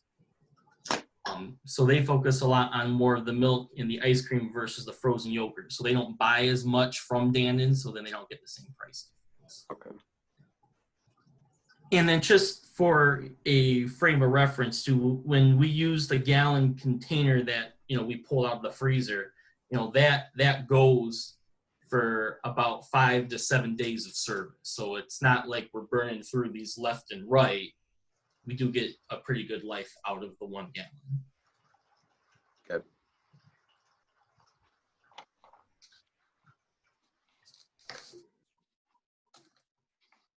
So if there's no other questions, we would look for a motion and adoption for Cedar Crest for dairy service for next school year. I'll make a motion to accept the recommendation for Cedar Crest for dairy services for the 21-22. Is that right? The 21-22 school year? Or 2021, sorry. 20 and 21 school year. Okay. My bad. Yeah. I support. I have a first and a second. Any discussion? Just one comment, President Perry. In the future, if you go to the dairy slide, one of the things, the dairy slide with the pricing with the grid. There you go. One of the things that I think would be helpful here is to do the same kind of thing, but put in like last year's volume or an average year's volume of what we go through, just so, because it's one thing for us to look at the difference between, the 24.8 cents versus 24.5 cents might be a lot because there's so many of those we're going through versus what looks like a big dollar difference on something we don't, go through nearly as much of. So you get to kind of just a dollar estimate, based on volume, but that's all. But sure, that was my only comment, President Perry. And then would you like that on the bread too? I assume probably. I think just in general, it's a nice way because it is good. I do like what you do here on the per piece cost, but it's easier for us where we think about in terms of total dollars. What's the impact? Sure. So. Yep. But thank you. Nice job, Evan. Okay, all those in favor signify by saying aye. Aye. Aye. Aye. Opposed? Motion carries. All right. So next up would be bread. So bids were sent out. I sent bids to Aunt Millie's, Alpha Baking, and then Gordon Food Service. Gordon Food Service, I got the pricing from the order entry system. And then Aunt Millie's and Alpha both mailed in their bids with their pricing. The biggest product that we use the most of is the hamburger and the hot dog bun because it's the most versatile. The reason that we get pricing for white and whole grain, we use whole grain as we're required to, but we get pricing for white just in case something were to ever happen and nobody could make whole grain bread anymore, or just something crazy like that ever happening. So with that in mind, we look at, Aunt Millie's for their burgers is $1.44. Their hot dog buns are $1.46. And then Alpha Baking's $1.38 for each, and Gordon's is $1.92. When you say each, Evan, is that per package or per bun? It seems awfully expensive for a hamburger bun. Right. No, that's going to be per package, correct. Package of like 8 is kind of standard package. Actually, our packets come in 12 pounds. Thank you. Yep. I would recommend that we stick with Alpha. We've used them the last couple of years now. We've had very good success with them. They certainly offer the best price for what we're working with here. And then also with this shutdown, they've been extremely helpful and, great customer service with, our bread needs. Gordon Food Service, the big issue with using them is that all their bread would come in frozen. And we just don't have the space to store that much bread frozen, let alone most of our elementary schools as well. So that's my recommendation. If there's any other questions. But just, here again, Evan, this is probably even a better example than the milk because there's some of these you go through a ton of and some not as much. You can see the actual dollar impact of some of these differences. But I made it made. Yep. With that, I will make a motion to accept the recommendation for Alpha Baking as the bread supplier for the 2021 school year. Second. Have a first and a second. Any discussion? All those in favor signify by saying aye. Aye. Aye. Aye. Opposed? Motion carries. Okay, so the easiest one every year, pizza bid. We sent them to Domino's, Cottage Inn, Little Caesars, and Fat Boys.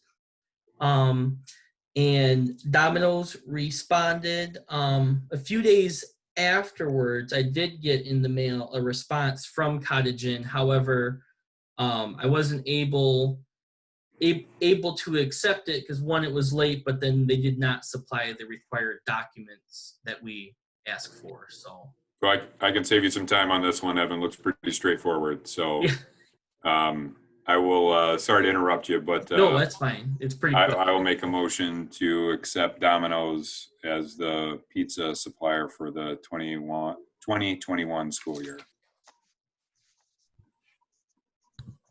Second. I have a first and a second. Discussion. Evan, was that similar to last year that we got no response out of? Yes, correct. President Perry, I was curious on that too. I've reached out to a couple of those because I was surprised as to why. One of the things that I heard is just based on, and Evan, you will know this better than me, but based on the requirements that are there for the type of pizza and the type of dough and the type of cheese, quite frankly, some of the smaller pizza places don't think the pizza ends up tasting that good and don't really want to affect the brand of their pizza by the requirements that they have on how to make them. And so they just would rather not respond. So yeah.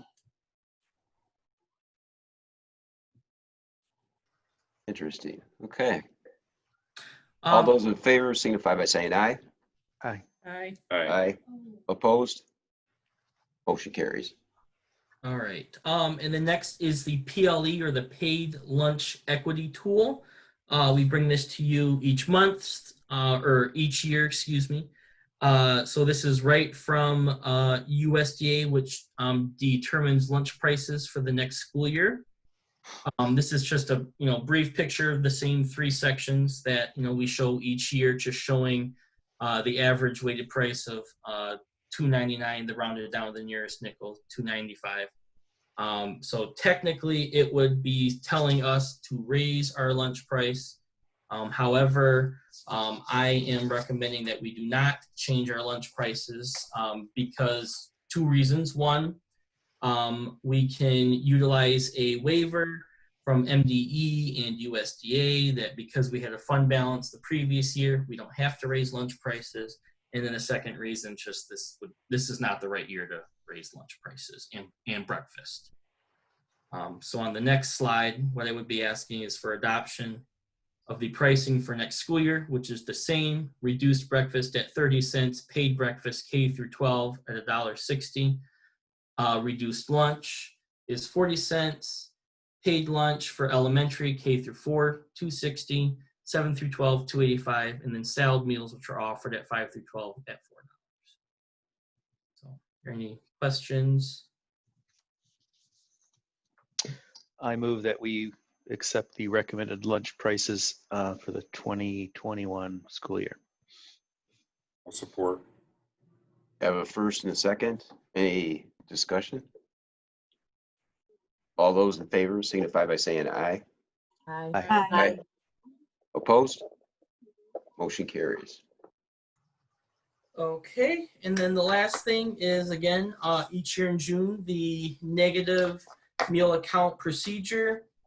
We really didn't make any changes to it, except for the only change is with switching to the new meal software system.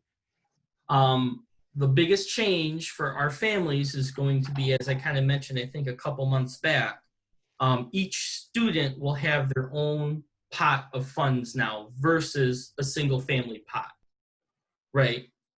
So with that being the case, it's my proposal that the one thing to be changed is that now each student would be able to charge up to $15, which comes out to 5.5 lunches. And that's per child. So we won't run into any longer, because everybody has their own pot of funds. The older kid won't use all the money at the snack bar at the high school, and then the elementary kid comes into lunch and they don't have any lunch. Other than that change, it's all the same, language and text. So, any questions? Evan, my question on that is, does the new food service software not allow a family bucket, or is it more that it does allow this separation by kid, and we think that that's better for the reason that you gave? In other words, the benefit of addressing the high school kid that burns up all the money for the middle school younger sibling, is that better than the inconvenience of this, or is it just a system limitation where you can't do it by family? Correct. So the way Meal Magic was written in made is that it's made where each kid has their own pot of funds. And it was like that with every other software that I saw. Basically, Skyward was just about the only one that had a single family pot. Okay. So the way it works in Meal Magic is it's either a monetary amount or X amount of lunches. So when you see school districts, for example, that say like, students can charge up to 3 lunches, they use Meal Magic and they just chose the 3 lunches over a monetary value for whatever reason at that district. Okay. So Evan, how will the money be divided up that's existing in family accounts right now? So what's going to happen is when we do the mass export from Skyward and then we put it into the new system, it's going to get put onto one of the children right now. So one kid will get what was there.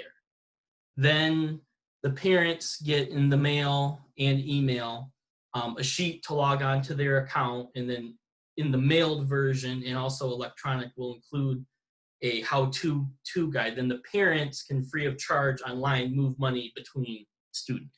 Oh, that was going to be my Yeah. next question. You can move between accounts. Yes, correct. Excellent. Okay. Yeah. So, and then the other thing that, we're gonna really work with our families on knowing too is, if they send $100 check to Sally at Wilcox and it just says Sally's lunch, that $100 will just go to Sally. It won't go to Sally and her brother and her other brother unless there's a note attached to it.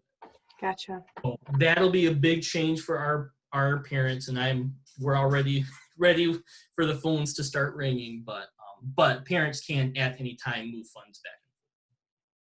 I want to thank you for moving to this system, although it doesn't sound like you have much choice, but I have definitely run into that as a parent where one child, it's not always the older child, spends all the money for. Sure. And then another kind of really nice positive that I like as well, the parents will have the ability to log in and turn certain things off.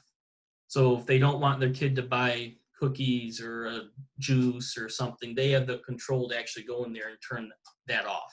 If My problem was always the child would buy snacks for 7 of her friends. And yeah, that's always an issue. So. One thing that I would like to mention, and I know we've discussed this before, about negative account balances, is that notion that students cannot purchase milk if they have, a zero balance or less. Right.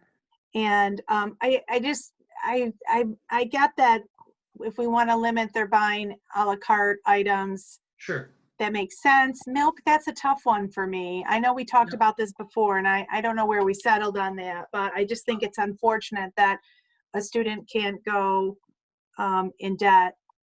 I guess I don't even know what milk costs. Is that 50 cents? I don't know. Correct. So this was the first year that we allowed charging of milk, and that still is in the policy for next year to allow students to charge a milk. So the information you gave us said, I thought it said different than that. That's not correct. Oh, I'm sorry. Okay.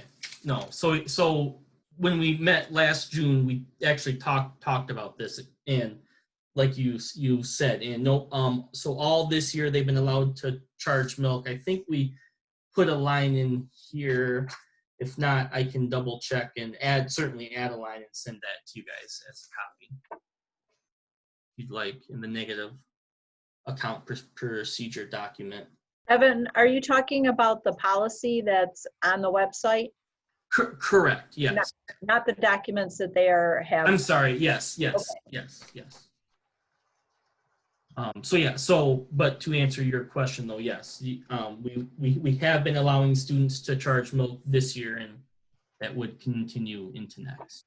Okay, thank you. I thought in the materials you sent us that it said that they could not, but. Gotcha. Okay. It does say that in the let's say on page 133. Yep. Where I just lost it down after bullet point 5. That is not allowed. So maybe we need to change that. Oh, yeah. Okay. Evan, the phrase is when a meal account becomes negative, no a la carte items, no or extra. Yeah. Okay, you got it. Got it. Yep. I'll make that adjustment. Thank you. Yep.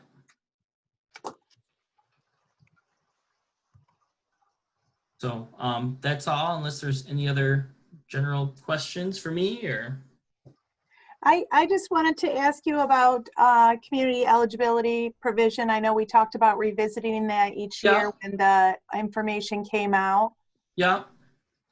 So I'm just waiting on the file to come from MDE, which should be, it's usually in, I think, September or October. And then that would include everything that's happened recently too. Updated numbers. So the cutoff for this year has come and passed. the application for that closes, by my recollections, right in early May. So right now we're in the application process for the normal food account. So, but we're going to push the application hard this year. One thing that I believe will help a lot, again with the new software, is parents will be able to use lunchapp.com. I'm not sure if anyone's seen that from other districts or not, but it's you just type that in. It works on cell phone, tablet, computer, all that. There's no like account that you have to have like with Skyward now. Grandma can do it. The older sibling in the house can do it too. So yeah. So that will get revisited once all that data comes out from MDE. That will take into account all the recent things that have happened. So. Thank you. Yeah, and then just kind of in that same boat, Holly Scott has been phenomenal, working really hard. We've been trying to make sure all the addresses are correct for the pandemic EBT cards. So we have an upload tomorrow, and that should capture everybody. Evan, do you need a motion on the negative account procedure? Or did we already do that? I would need a motion, yes. Okay, I'll make a motion to accept the recommendation for the negative account procedure for the 2021 school year.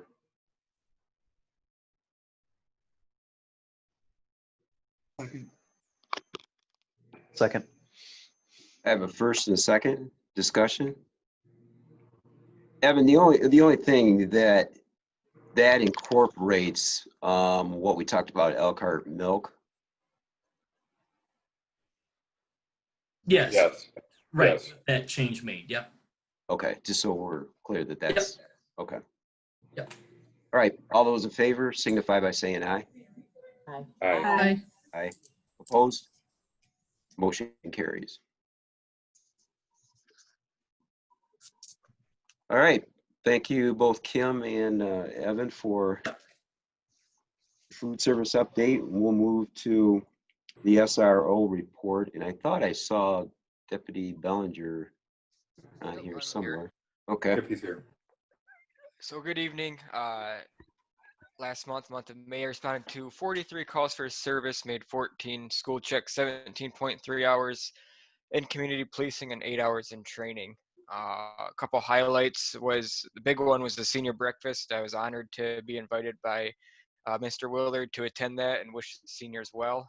A great turnout, and proud of them and hope they all do well moving forward. Another thing I wanted to touch on was the training that I attended, which was a K-12 threat assessment and management training.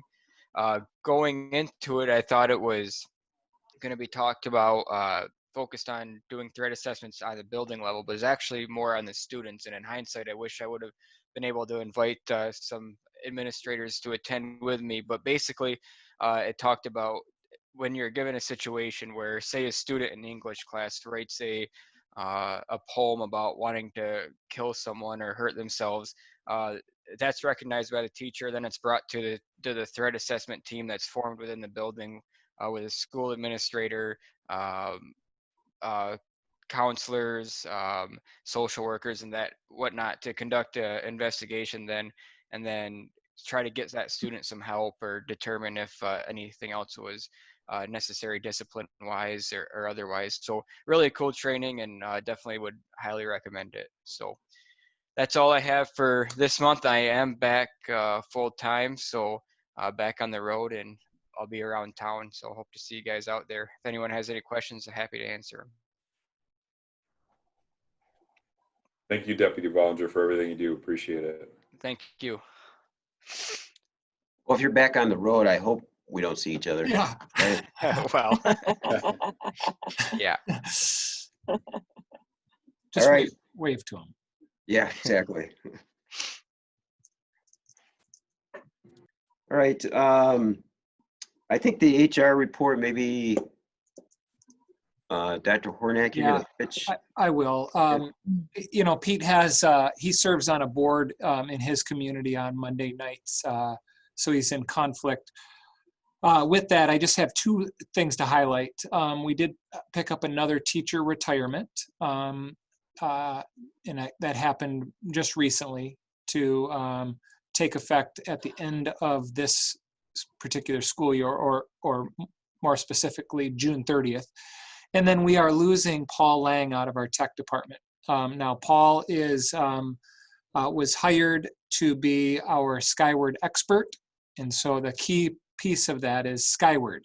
As we are transitioning to Power School, he has the skills to do that, but he is an expert in the Skyward software and has elected to move to Calhoun ISD so that he can continue to lead the Skyward work rather than the Power School work.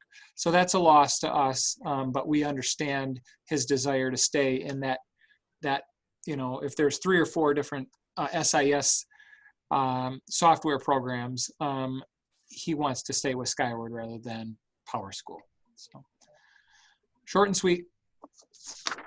Mr. President, I have a question. Dr. Hornick, did we receive a resignation from Mr. Lang? We did, but it was, let's see here. I think it was late coming. Let me just see if I can pull that up. Did we receive resignation letters from the other 3 people on this list? They would go to HR. Because we haven't received some in the last couple months, and we were receiving them. And I'm wondering why we're not receiving them. We will get to the bottom of that. We'll make sure we include letters in the packet moving forward. Thank you. You bet. I'm not seeing Paul's letter in my email, but I believe we did receive a copy at some point in the superintendent's office. I just feel like there might be some information in those letters that would help us with retainment, recognition, recruitment. Yep.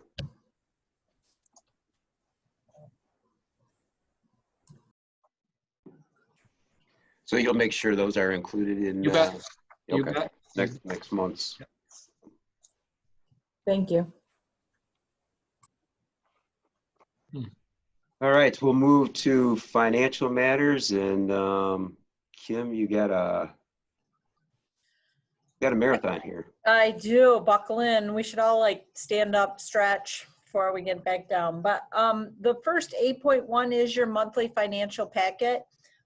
It does have the cash flow. I am pleased. We have issued a lot of refunds for field trips or, trips that were going to be taken and things out of the general fund also.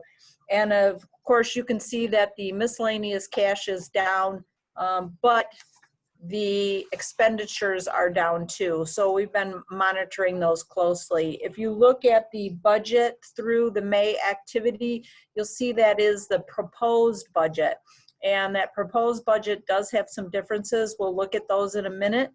But by doing those budget adjustments, it brought the percentage of unused in alignment with other years. So I just wanted to note that there's nothing of significance or anything anomalies that are running through. I just wanted to let you know that. So that's all I have on the monthly packet.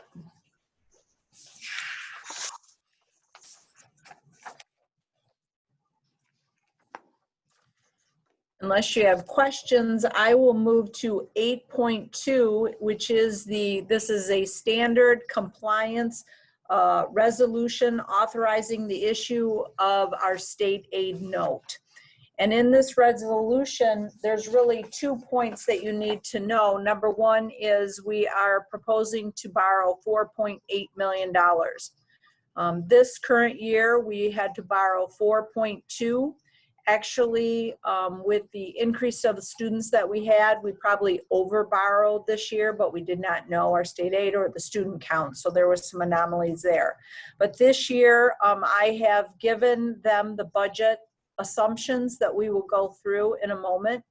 And so Jesse Nelson at Baker Tilly has used those budget assumptions to run the cash flow The board resolution says that we could either borrow from the Treasury, the Michigan Financial, at the state of Michigan, or do a private placement with a bank. And in that private placement, if the rates come in, we also have another caveat that we could have the right of prepayment. So if you remember, we always start repaying on our state aid notes in January, and we make 6 payments, and then, no, we make 7 payments, and then in August, we have a big lump. Under private, if the rates come in and our cash flow is better than expected, we could also prepay that. So that would be another item in the board resolution that we're able to do that.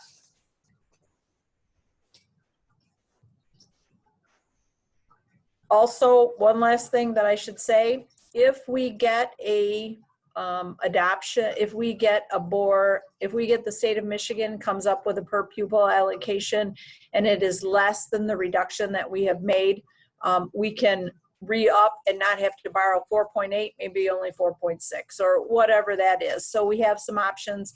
It is the last month of July that all bids will come in and the selection will be made. We go through that selection and bid opening for Holt Public Schools with Jeff Souls. You get 15 minutes to go, and then he just goes right to the next school, to the next school. So that's the process. I'll make a motion to approve the resolution of issuance of state notes in the amount of 4.8 million as presented.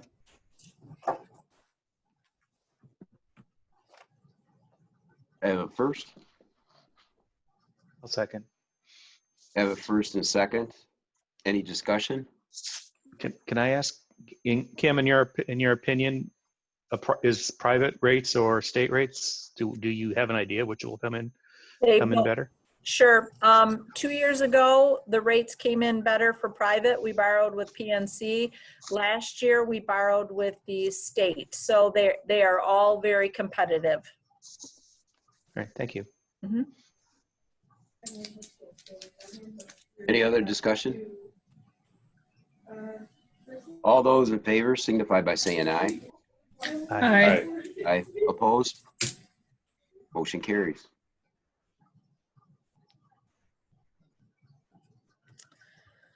Right. There are a lot of slides.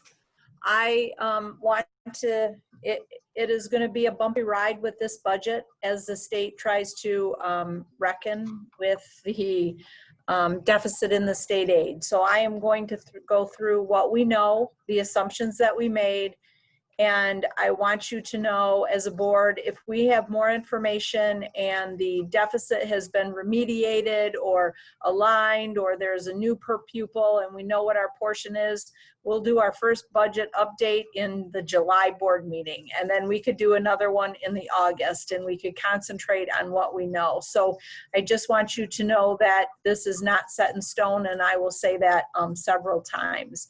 The first item that I wanted to go through was our 1920 general fund budget update.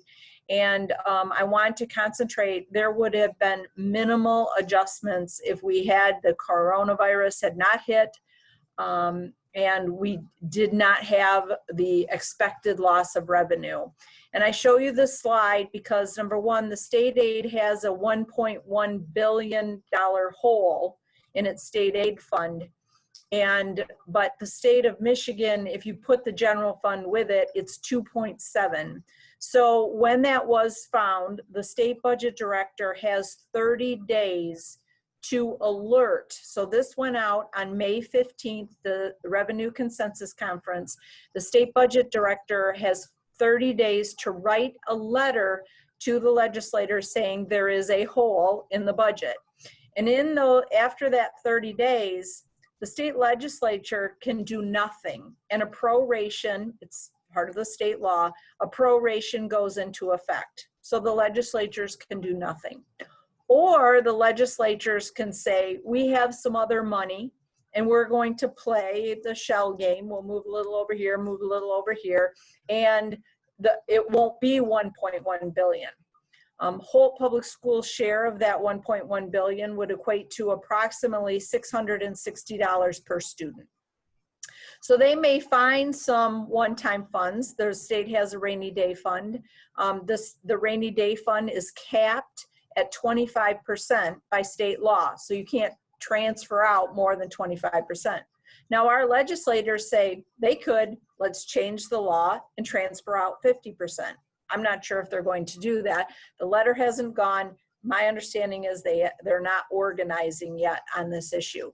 I tell you all of this is because this is all that we know. You can have a legislature stand up and pontificate. You can have a governor stand up and pontificate, but all of those are political statements. All we have to go on is the numbers that we have from the Revenue Consensus Conference. And so, and there isn't that money to play the shell game to do the difference. And so I show you this just because it is the document that is our guiding path of the 660. So you will see the projected year-end school aid budget is $1.1 million. Now, as you could see here, this consensus revenue estimate change, that is where they're getting $1.2 billion. And so, but the net, because they had a little bit of fund balance when we started this school year, with a hole that is there, and the state legislature cannot leave it as a deficit. It is law that they have to let it remediate. So either they take care of it or we go into proration. So as you can see, this is our overall proposed second amendment, and where the blue arrow is, we have used our portion of the state whole, the $1.1 billion, 660. We have run that number through in total, and as you can see, that is what's driving this budget adjustment. You always get this first one that shows you all the revenues and all of the expenditures and the changes to it. But to really drill down, we look at the revenue and what are the components of each one of these net changes. So if we pull out the revenues, there's your local sources, which are your property taxes, your community education, grants, those type, your state sources, and then your federal grants. So under local revenue, these operating taxes, and we'll get to the truth in lending, if you remember that operating taxes are controlled by the state of Michigan. So they set your per pupil, and they assume that based on the property tax values, you are going to collect 18%. So as that property tax value gets adjusted by the counties and your taxing authorities, it adjusts the state aid. And so for every dollar that is taken away here, there would be a net that would come here. So they work for dollar, just as that explanation. The 467 is the loss of community ed. That is childcare, that's the early learning center, and those are preschool dollars. So that is the closure of that. Now, when we did this budget update, we had not anticipated that childcare would be opening up in the month of June, but based on some of the executive orders and as we progress through this unexpected time, my understanding is they will be opening in June 22nd. So there will be a little bit more than we had anticipated. As you can see, the rest of them, the components that make up the loss of the local revenues of $756,000. Once again, under the state sources, you can see the state aid proration is making up the majority of that amount. The expenditures that we have, there are the expenditures that have been reduced. So I knew that we weren't going to have any more extra help or overtime substitutes. We were able to reduce some of our retirements. We did not have as many as expected. And the edge staff and staffing that we had net that I could see that were going to go unused.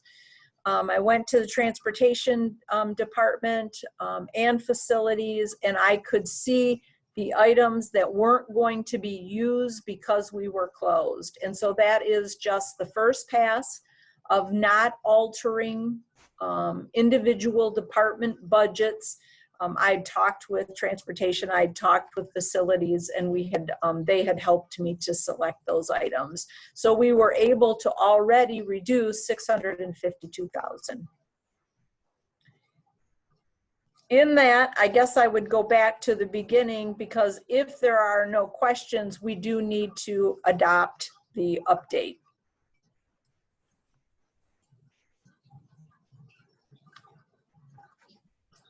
I will make a motion to adopt the proposed second amendment budget for this is still for the 1920 school year.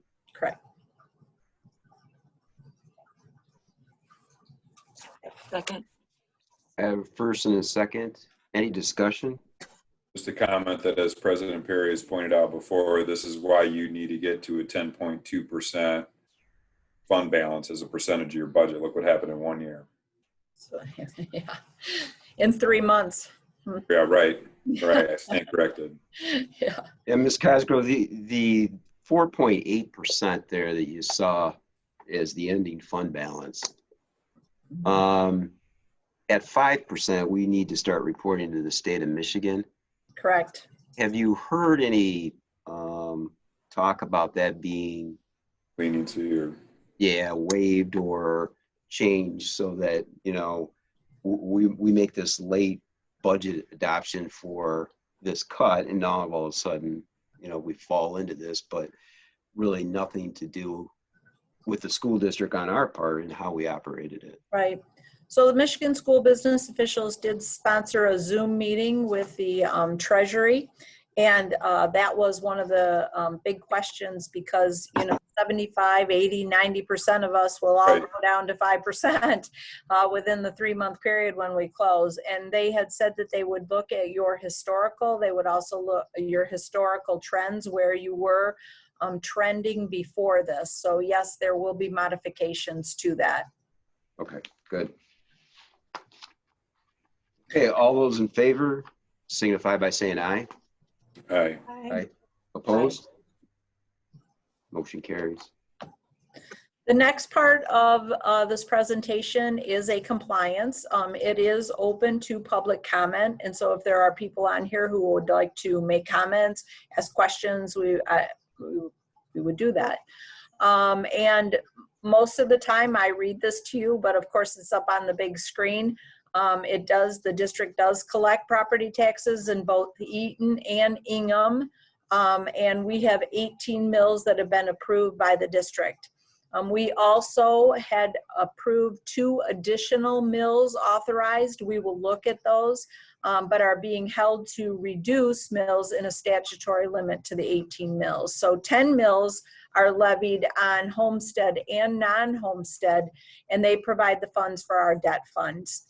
And this really is, this area down here is the compliance area, that these are the property tax values that are estimated. They are given to us by the counties for the 2020 taxable year. So these are the estimated taxable values of which our 10 and 18 mills will be applied for the collections. This next slide here is showing you the Headley rollback. And in this current year, and this is why you went to your voters and asked for those 2 more additional mills, is that when the property tax values rise at a rate greater than inflation, the Headley law rolls those taxable values by the manipulation of the mills, so that you're only collecting, or you're only increasing the money that you receive by the rate of inflation. And again, in the year 2020, it is this pink line here, they apply that millage reduction fraction. And now, out of the 2 mills that you had asked from the constituents, we have 1.1573 remain that we are able to use as the millages get rolled back. I did speak a moment ago about, I wanted to make sure that a lot of people will call and say, I pay property taxes, so I pay taxes to the schools. And we all do on our tax sheet that we get and we pay, it says state education tax, and we pay those 6 mills. The non-homestead tax, the 18 mills that the businesses pay, it makes up a portion of what the state says our per pupil allocation is. So this is an example. So if the state said, Holt Public Schools, your per pupil allocation is $7,800, the state of Michigan does not pay us $7,800. They rely that Holt Public Schools will collect $800, or that 18 mills, that portion of it, to make up the full funding, and the state only pays us $7,000 for that. It's more just a factoid of understanding. I do go through that. So, and I think that's a misconception, that people think we get our $7,800 and then we collect property taxes on top of that, and they are all one. That is the end of our truth in our taxation hearing. I'm not sure if the public has any questions on property tax values, the Headley rollback, or the property tax values.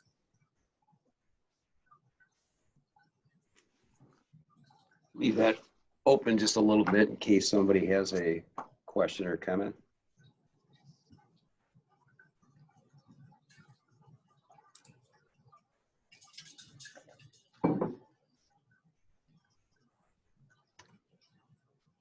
Okay, if not, we'll move to 8.5. All right. 8.5 is the 2021 original general fund budget. And I do put this slide up every year. What is a budget? And a budget is a plan. But I have modified the third paragraph, and it should be clearly understood even after this adoption, the budget will change. And due to uncertainty of the state funding, the projected budget cuts and unforeseen consequences of running a school district in an era of a major health event, our original budget will change. And so I make that commitment. You know, the number one thing that could change is we have an assumption of what our per pupil cut will be. That will probably be known to us before our last payment for our state aid comes in August of 2020. So if the legislature is going to change that per pupil cut, we will more than likely know what that is, because that's the last time they pay us. So either it'll set at 660 and we'll get the large cut, or we'll get another. So they would have to significantly change the law for them to cut us in September for what they've already paid us. That we would have to pay them back, or they would suck that money out of our checking account. So that would be a very unprecedented move. So I just want you to know that probably in the next 2 months, we'll know some difference. I want you to know that in our state of Michigan school foundation, the 1920 will still need remediation by either the state proration or other source of funding by the state of Michigan. And Holt's calculation, what we have used, the $660 reduction, is our portion of the state aid. So they have identified what the whole is. We just took our portion without making any assumptions to it. We also, our student count, we will be looking at that, but we have reduced our students by 250 students. Expenses, we'll look at that in total. In the revenue part, I won't read all of these to you, but on the lower half of this slide, I am telling you the same things I have just articulated to you, and I'm trying to show you the path of what will happen in this current year, the decisions that our legislatures have to make, and the time frame of which they have. So unless you have, yep. Oh, I'm sorry, if you were going to open it up, just a quick comment before we move forward. That is, as painful as this is going to look, let's everybody keep in mind here that this is based on a reduction of 250 students out of a district of 5,500, and I personally feel that unfortunately that could be a light estimate of reduction. I'm feeling more that way. So let's just keep that in mind. I mean, these are some very difficult decisions ahead, but thank you, Kim. Yep, yep. So Ben, you walked right into the first slide. I do with my pointer, I want to show you that this here, the item here, so you have all of our past year's experience, and then the black line that you see is a calculated amount from this slide. And we have gone over this slide before and we've shown how we calculate from previous experience a retention ratio, and we apply that to a cohort, and that cohort then moves to the next grade. So it's a calculated number. This red here, I've tried to identify it as pupil. These are the numbers that are coming from the pupil accounting department. Holly Scott, Steve, and Jessica are calculating those based on rolling kids up. So what they have done is, what they have done is they have looked at every single kid in this 5th grade, and they know that some kids will, whoops, I should go here. Some kids have said, my family is moving and we're all going to go to Utah. So they know those students. They also know the special ed students that would come from the 4th grade to the 5th grade. So these are not just calculated, they're looking at each individual heads. And when they did that, their large loss here, their loss at the end of the page is being generated, a lot of that is being generated right here by kindergarten because of those enrollments that Steve was speaking of earlier. I didn't know if you had questions. So I am, whoops, sorry. I'm trying to move my Zoom bar to the end so I can look at these. So as you can see over here in the difference, we also, this is our shared time students at this point. And we know that we are parting ways with some of the non-public schools that we had shared time this year. And so in that is driving a lot of that. I'm sorry, I'm having to use my laptop and it keeps pushing it over. That is moving, or that is pushing the large portion of the calculated amount. It is also between the kindergarten and the shared time pushing the number for the pupil accounting amount. How we got, yep. I was gonna say, this might be a Steve question. So are we thinking that the kindergarten numbers reflect parents that may be electing to keep their child home another year and then start in the 21-22 season? Or where are these? Because I mean, presumably we have a similar, the demographics haven't changed that much. So are we expecting a bump in 22? Or is this, do we think this is a permanent decrease in numbers based on the kindergarten levels? Dr. Rob, Steve lost Wi-Fi, so I'm gonna pinch hit, and Kim, you can support year over year. So I think it was you who asked a question earlier. What does our kindergarten enrollment look like as compared to a year ago this time? We're down about 30 students. Now I want you to keep in mind, for all intents and purposes, the public may think we are closed even though we are still enrolling virtually. You may have seen, I have started placing yard signs throughout our community that say yes to HPS, now enrolling new resident students. And I frame it that way because currently that's all we are enrolling, new resident students, not our current students, but those that either have moved in or they are kindergartners. We're still accepting school of choice applications through next Friday. Our window of acceptance is 15 days long. It goes from June 1st to June 15th. And someone could call us on the 14th and say, I would like an application. We could send that to them. They just need to get in by 4 p.m. or 3:59 actually on the 15th. As of yesterday or Friday, we had well over 100 returned applications. So I think Steve said we received 189 requests. We're well over 100 returned applications so far. So I'm trying to make some of that visible, but it's very possible a family will say, I'm not sure about school this next year, so I'm going to keep my child home. And that's where we're trying to mitigate that by potentially making plans to meet them somewhere in that virtual world. Thank you.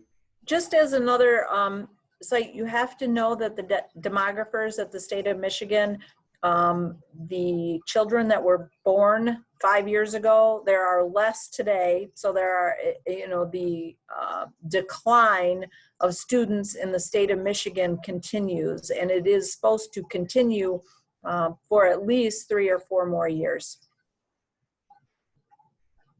Right, but it's not nearly that number of that we're seeing year to year. I know it's going down, but it just seems that's a very light number for kindergarten. I'm hoping that parents see your signs, Dr. Hornak, and they realize that right on. We're open for business. We are open for business. Well, Absolutely. and year over year, our declines have been less on a percentage basis than the declines in many of the other school districts, particularly in Ingham County. So, but yeah, a lot of that, a big chunk of that number obviously has to do with the share time, which we were never counting on that for long-term reoccurring general fund revenues. Kind of a shot in the air about it, but it wasn't anything that we ever counted on. We, it was going to go away at some point. It did, but the unpredictable part is in my mind, even those kids in all the different grades where maybe a parent has been lying about online learning or homeschooling or something like that. But that's why I think all the great efforts Dr. Hornak and everybody from the district are doing to make sure that our facilities are clean and we're following the proper guidelines are so important that we will keep things safe, for the students. But I am concerned about the 250 number potentially being light for that reason. So we did take 250, that is our assumption, and we did want to acknowledge that the calculation said 202, but as the discussions from all of us and in administration, we know that there will be some families that will continue, and that is how we hit 250. So we'll have to watch that number too. I know that you've seen this. This is Holly Scott had put these together. The number of school of choice packets, the K-12 enrollments, and our kindergarten enrollments. So you have some of the details. MCV is McKinney Vinto, which are homeless.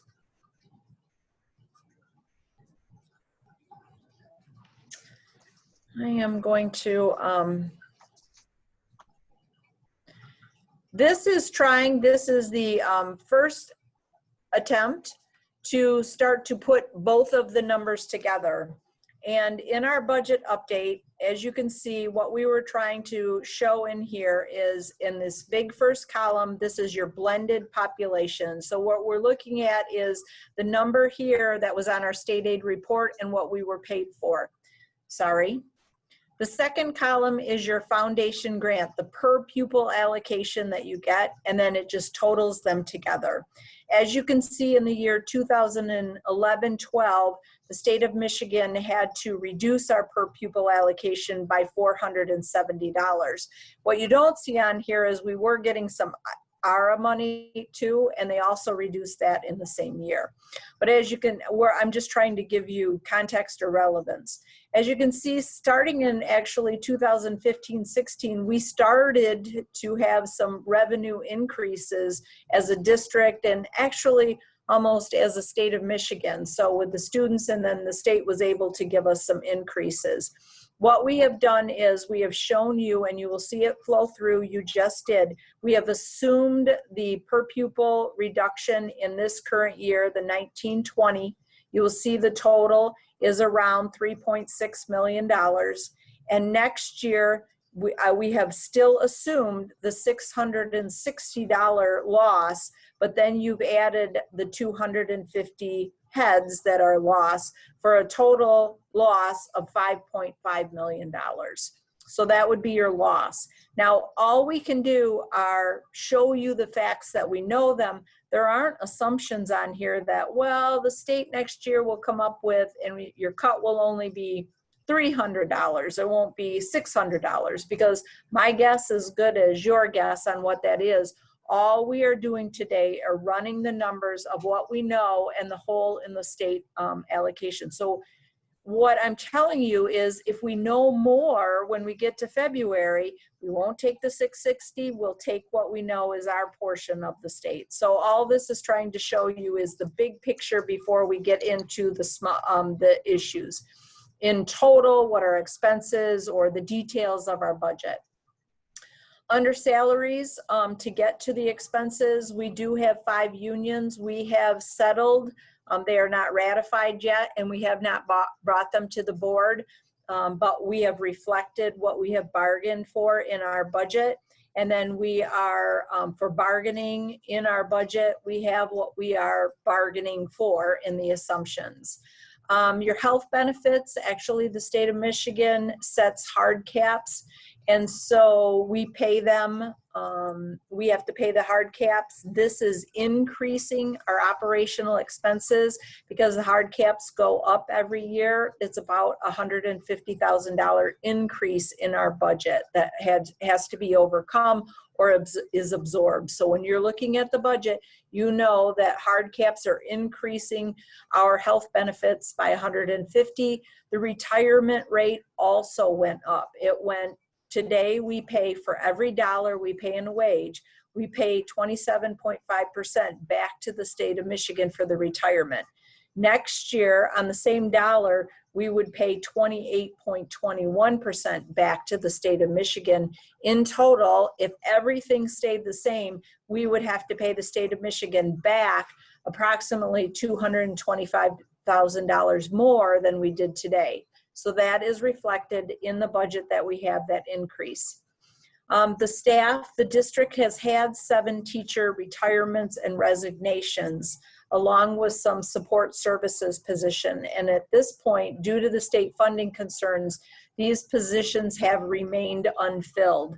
So we will go through that. There is another slide. We had some people on leaves. We have consolidated positions. But any retirement or resignation, we have not applied to add teaching staff or our own staff at this point in time. In department budgets, I do have a narrative here, but it's probably better to show you the next couple slides. This is the capital infrastructure slide. So you can see transportation, technology, and facilities, and what has been added or what was spent in those budgets in the year 17-18, 2 years ago, no, it'd be 3 years ago, 2 years ago, no, actually last year, 18-19, and then where we are to spend in 19-20. So at the bottom of the page, you can see that we were spending almost $1.7 million. We then spent $1.8 million last year, and we were spending $1.6 million. We were able to do that because actually in this current year, because of those shared time students that we got. And so in wisdom, we use that for one-time infusion, not operational expenses. As you can see, that's highlighted in green. This is the last year of our energy bond payment. So 10 years ago, we entered into an energy bond. And for next year, 2021, we have not assumed, and we've talked about this earlier in the board meeting, that we will not at this point in time initiate another energy bond until we understand what our state aid is and the number of students. So you can see the anticipated capital projects that we have for next year. Those amounts in the 2021 column are in the budget.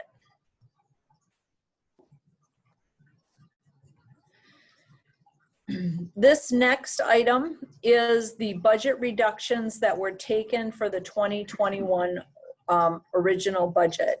I do know that we had looked at most of these in May. I have solidified them. I have put zeros on there, but you can see that the majority of the budget And you can see that the total is $2 million have been taken from the operational support services portion of your budget. So out of the 5.6 million that we looked at that was the reduction of revenue, we have already reduced our operating support services budget by $2 million.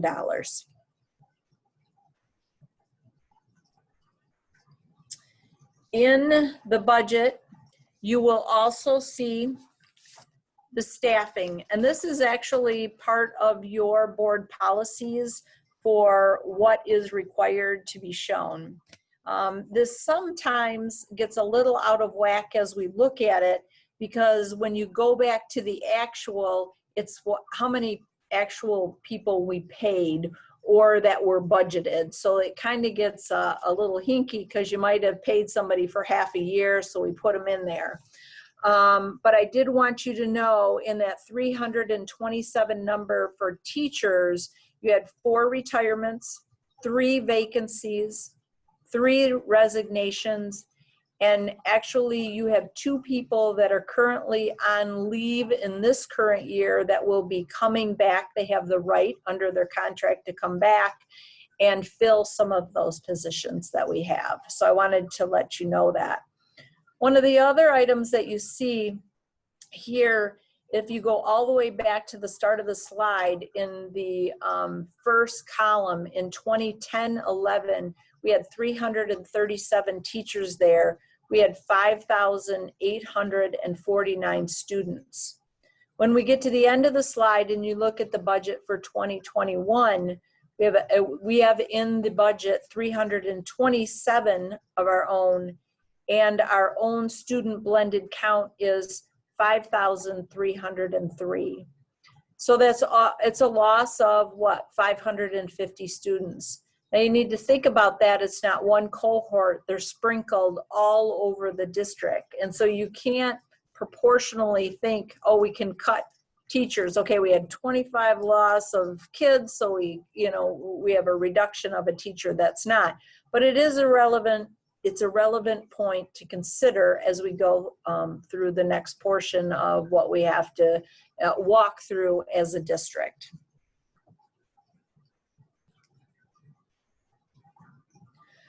So what I have done here is I have put your monthly package, and this isn't, we at Holt Public Schools hasn't decided what we present.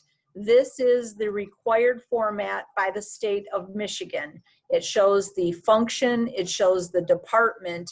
And so what I wanted to do again is to show you through a period of time from 1920, our adjusted budget, our original budget pre-COVID, the $660 per pupil cut, what that adopted budget that you just adopted for the 1920, and then you see the 2021, the loss of 250 students, along with the budget assumptions that we just looked at. You will see in the lower right-hand corner a circle, and that circle says the fund balance to use and reduction to get the balance. This is the portion of the reduction that is not allocated. Okay, so I've already told you and I showed you the list of the 2.2 million that has been removed from the operational support services budget to balance this budget. And I worked with the Department of Education to say, our Board of Education hasn't approved all of the budget reductions. We haven't even identified what we would have to. And actually, I have to say, if the cut doesn't come in total at 660, or it's only 660 this year and it's 300 next year, the magnitude of that balance that needs to remediate our own fund balance and our own budget will change. It may not end up being 3.7 million. And so I have put all of your budget items, you've seen all the reductions, all of the assumptions, and they're in the right categories. And what the administration is asking the board to approve is that you acknowledge that there is 3.7 million that we need to find the reductions when we know the per pupil allocation or reduction that we will get. And the assumption is that the fund balance will be 5%.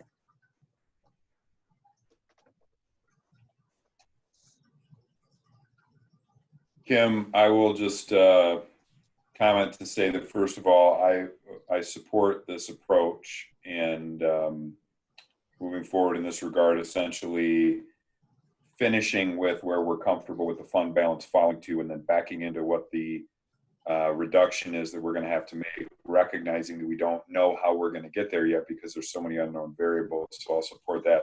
But I also just want to say, Kim, you do such a fabulous job of taking such a complicated situation with so many moving parts.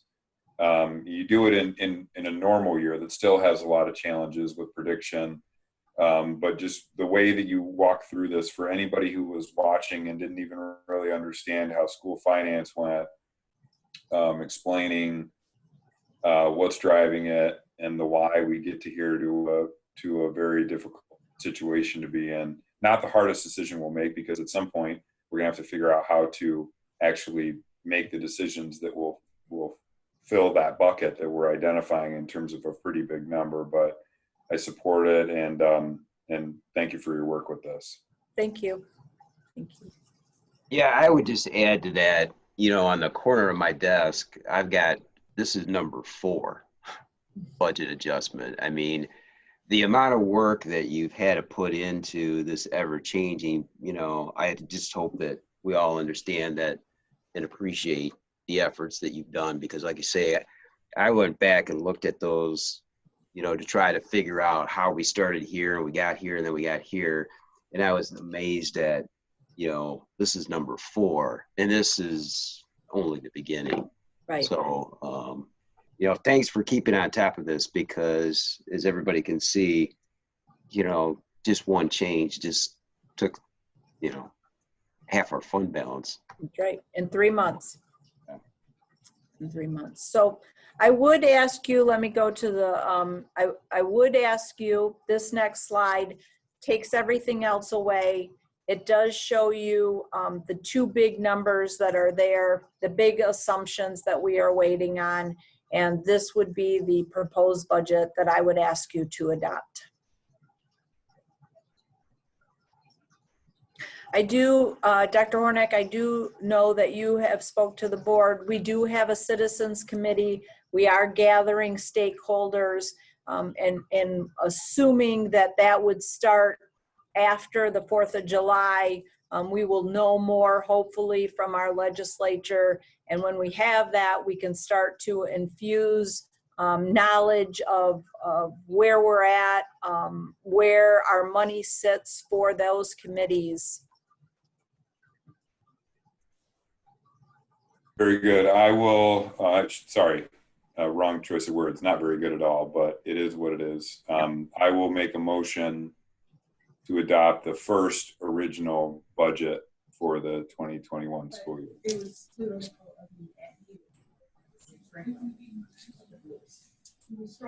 Second. Have a first and a second. Any additional discussion? All those in favor signify by saying aye. Aye. Aye. Aye. Opposed? Motion carries. I did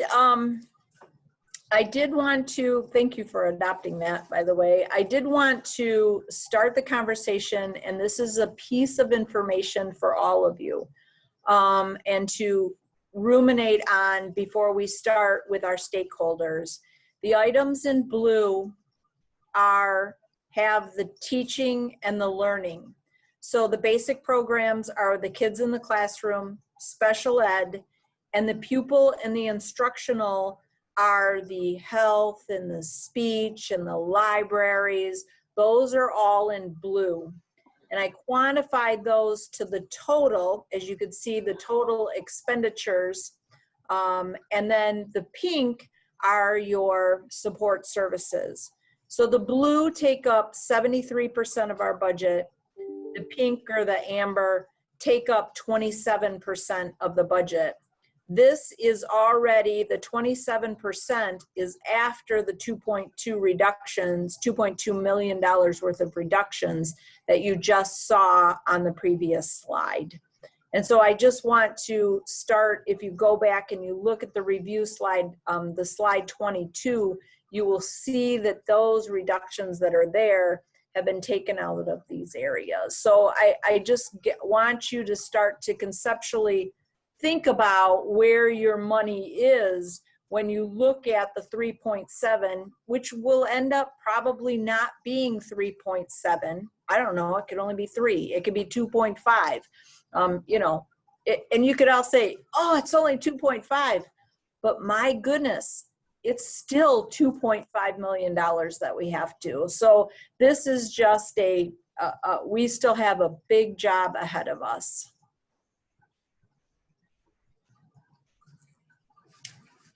Do we still need to go back and do the state aid borrowing note resolution? Did we do that? We saw it, but did we vote on it? Yeah, I made that motion. Oh, okay. Sorry, I've lost whole chunks of time in my problem. It's been a long one. I've been paying attention. At least I've been trying to. So this is the last slide we have. Maybe this gives hope. You know, I haven't, is that we do have the Holt Citizens Committee that is being started, is the kickoff, the accumulation of, can we have people's names? We are trimming costs now. We have halted our expenditures for this year. We are, Jessica and Steve, we've gone over the next bullet, reviewing all the educational programs, what are working with Holt Public Schools and what are not working. That's one of the best practices that is coming out of other schools that are reducing. We need to see Governor Whitmer's return to school guidelines. We need to know how many days of school that we have to educate kids. We need to know what the seat time is too. So there are things that we still need to know before we can go on.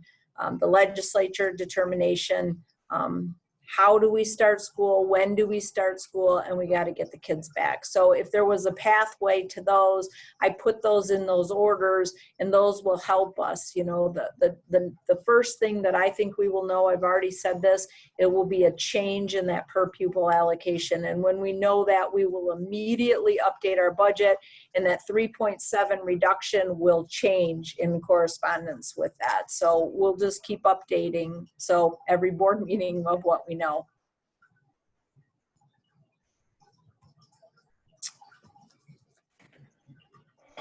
Unless there's anything else, I will just move on.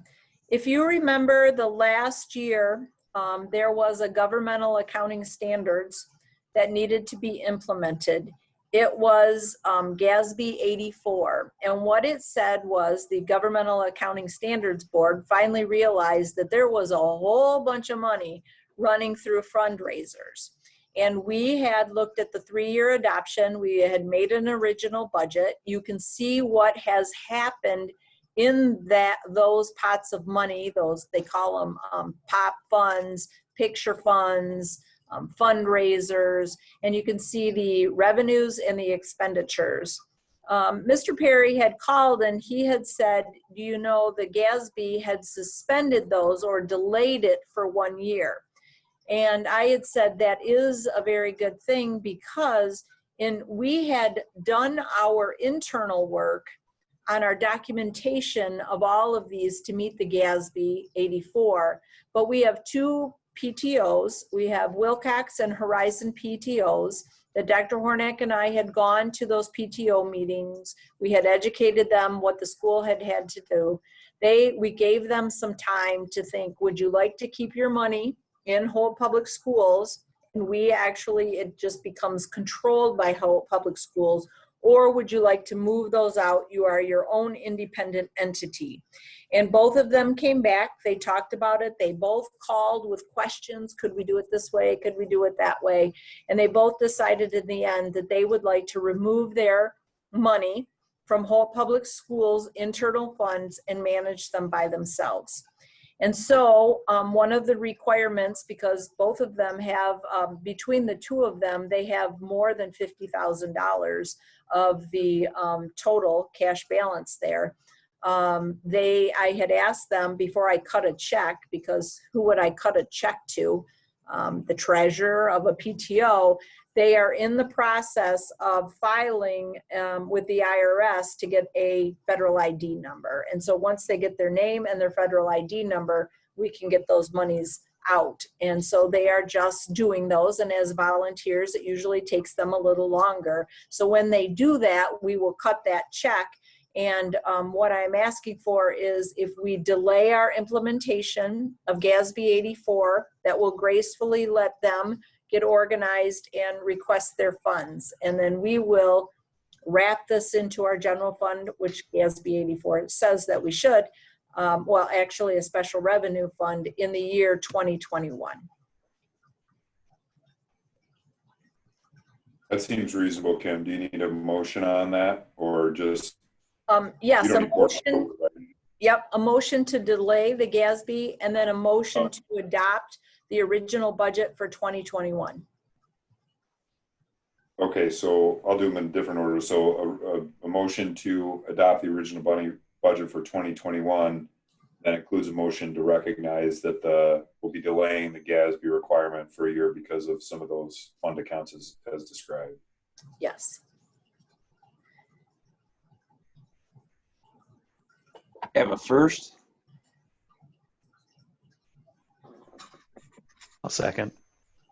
Have a first and a second. Any discussion? All those in favor signify by saying aye. Aye. Aye. Opposed? Motion carries.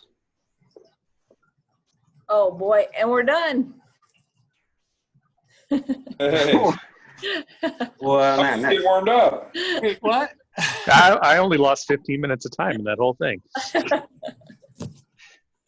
I thought you were opening it up to questions. Nice job, Kim. Thank you. Yes, thank you. Thanks for hanging with me.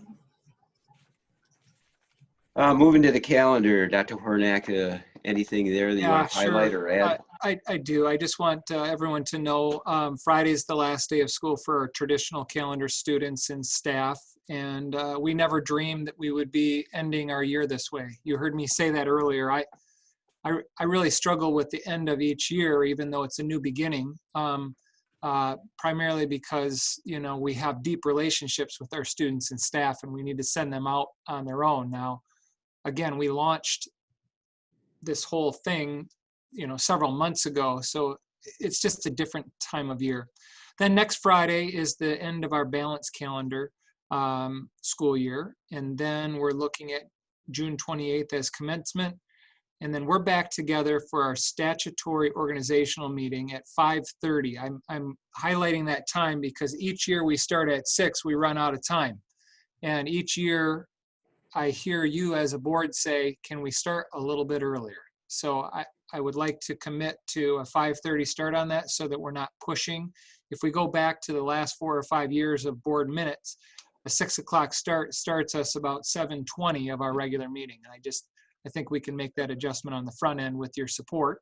And President Perry, I would be happy to read some of that copy for you if you would like to shift some of that off your plate. I forget about that. You're my man. Just let me know. Just send me what I need to read and I'll be happy to do it. All right, you got it. Yeah. So that just gets us into July. So just looking about a month ahead. And then honestly, we are very tentative in terms of our start. I guess I would say that it's likely we'll have one calendar this school year because I don't think we can prepare to start as we have the last 3 years, approximately August 1st. I just think that there's just too much in the air at this point. That's it. Well, Dr. H, as far as your comments of the end of the school year and what that's like for an educator after the relationships, you know, that they form, I'll tell you, here in my at-home office / laundry room / where Jack and Clara have their classes, I was brought to tears last week by Jack's teacher, Mrs. Jones at Diamonddale, who's just great, as she was saying goodbye to all the kids for the last time, and her emotion. And you know, it's been hard. It's been hard for everyone. It's been hard for parents and kids and the teachers. But I mean, the emotional piece of that connection. I was just sitting here next to him. I was on a different Zoom call actually, and I got choked up just as she was saying goodbye. And I love you to everybody. We have great teachers in the district. Appreciate everything you do. I had a similar morning experience. My school year at LCC ends a month earlier, but I really had issues with not seeing my students on the last day of class. It was very rough for me. So I feel for the teachers, other teachers as well. Thank you. All right, so we'll move to old business. If nothing there, new business. And we have no need at this time for closed session. So that moves us. Make a motion to adjourn. Have a first? Second. Have a second? All those in favor signify by saying aye. Aye. Aye. Opposed? Motion carries. Thank you Thanks, all. everyone. Nice job tonight, folks.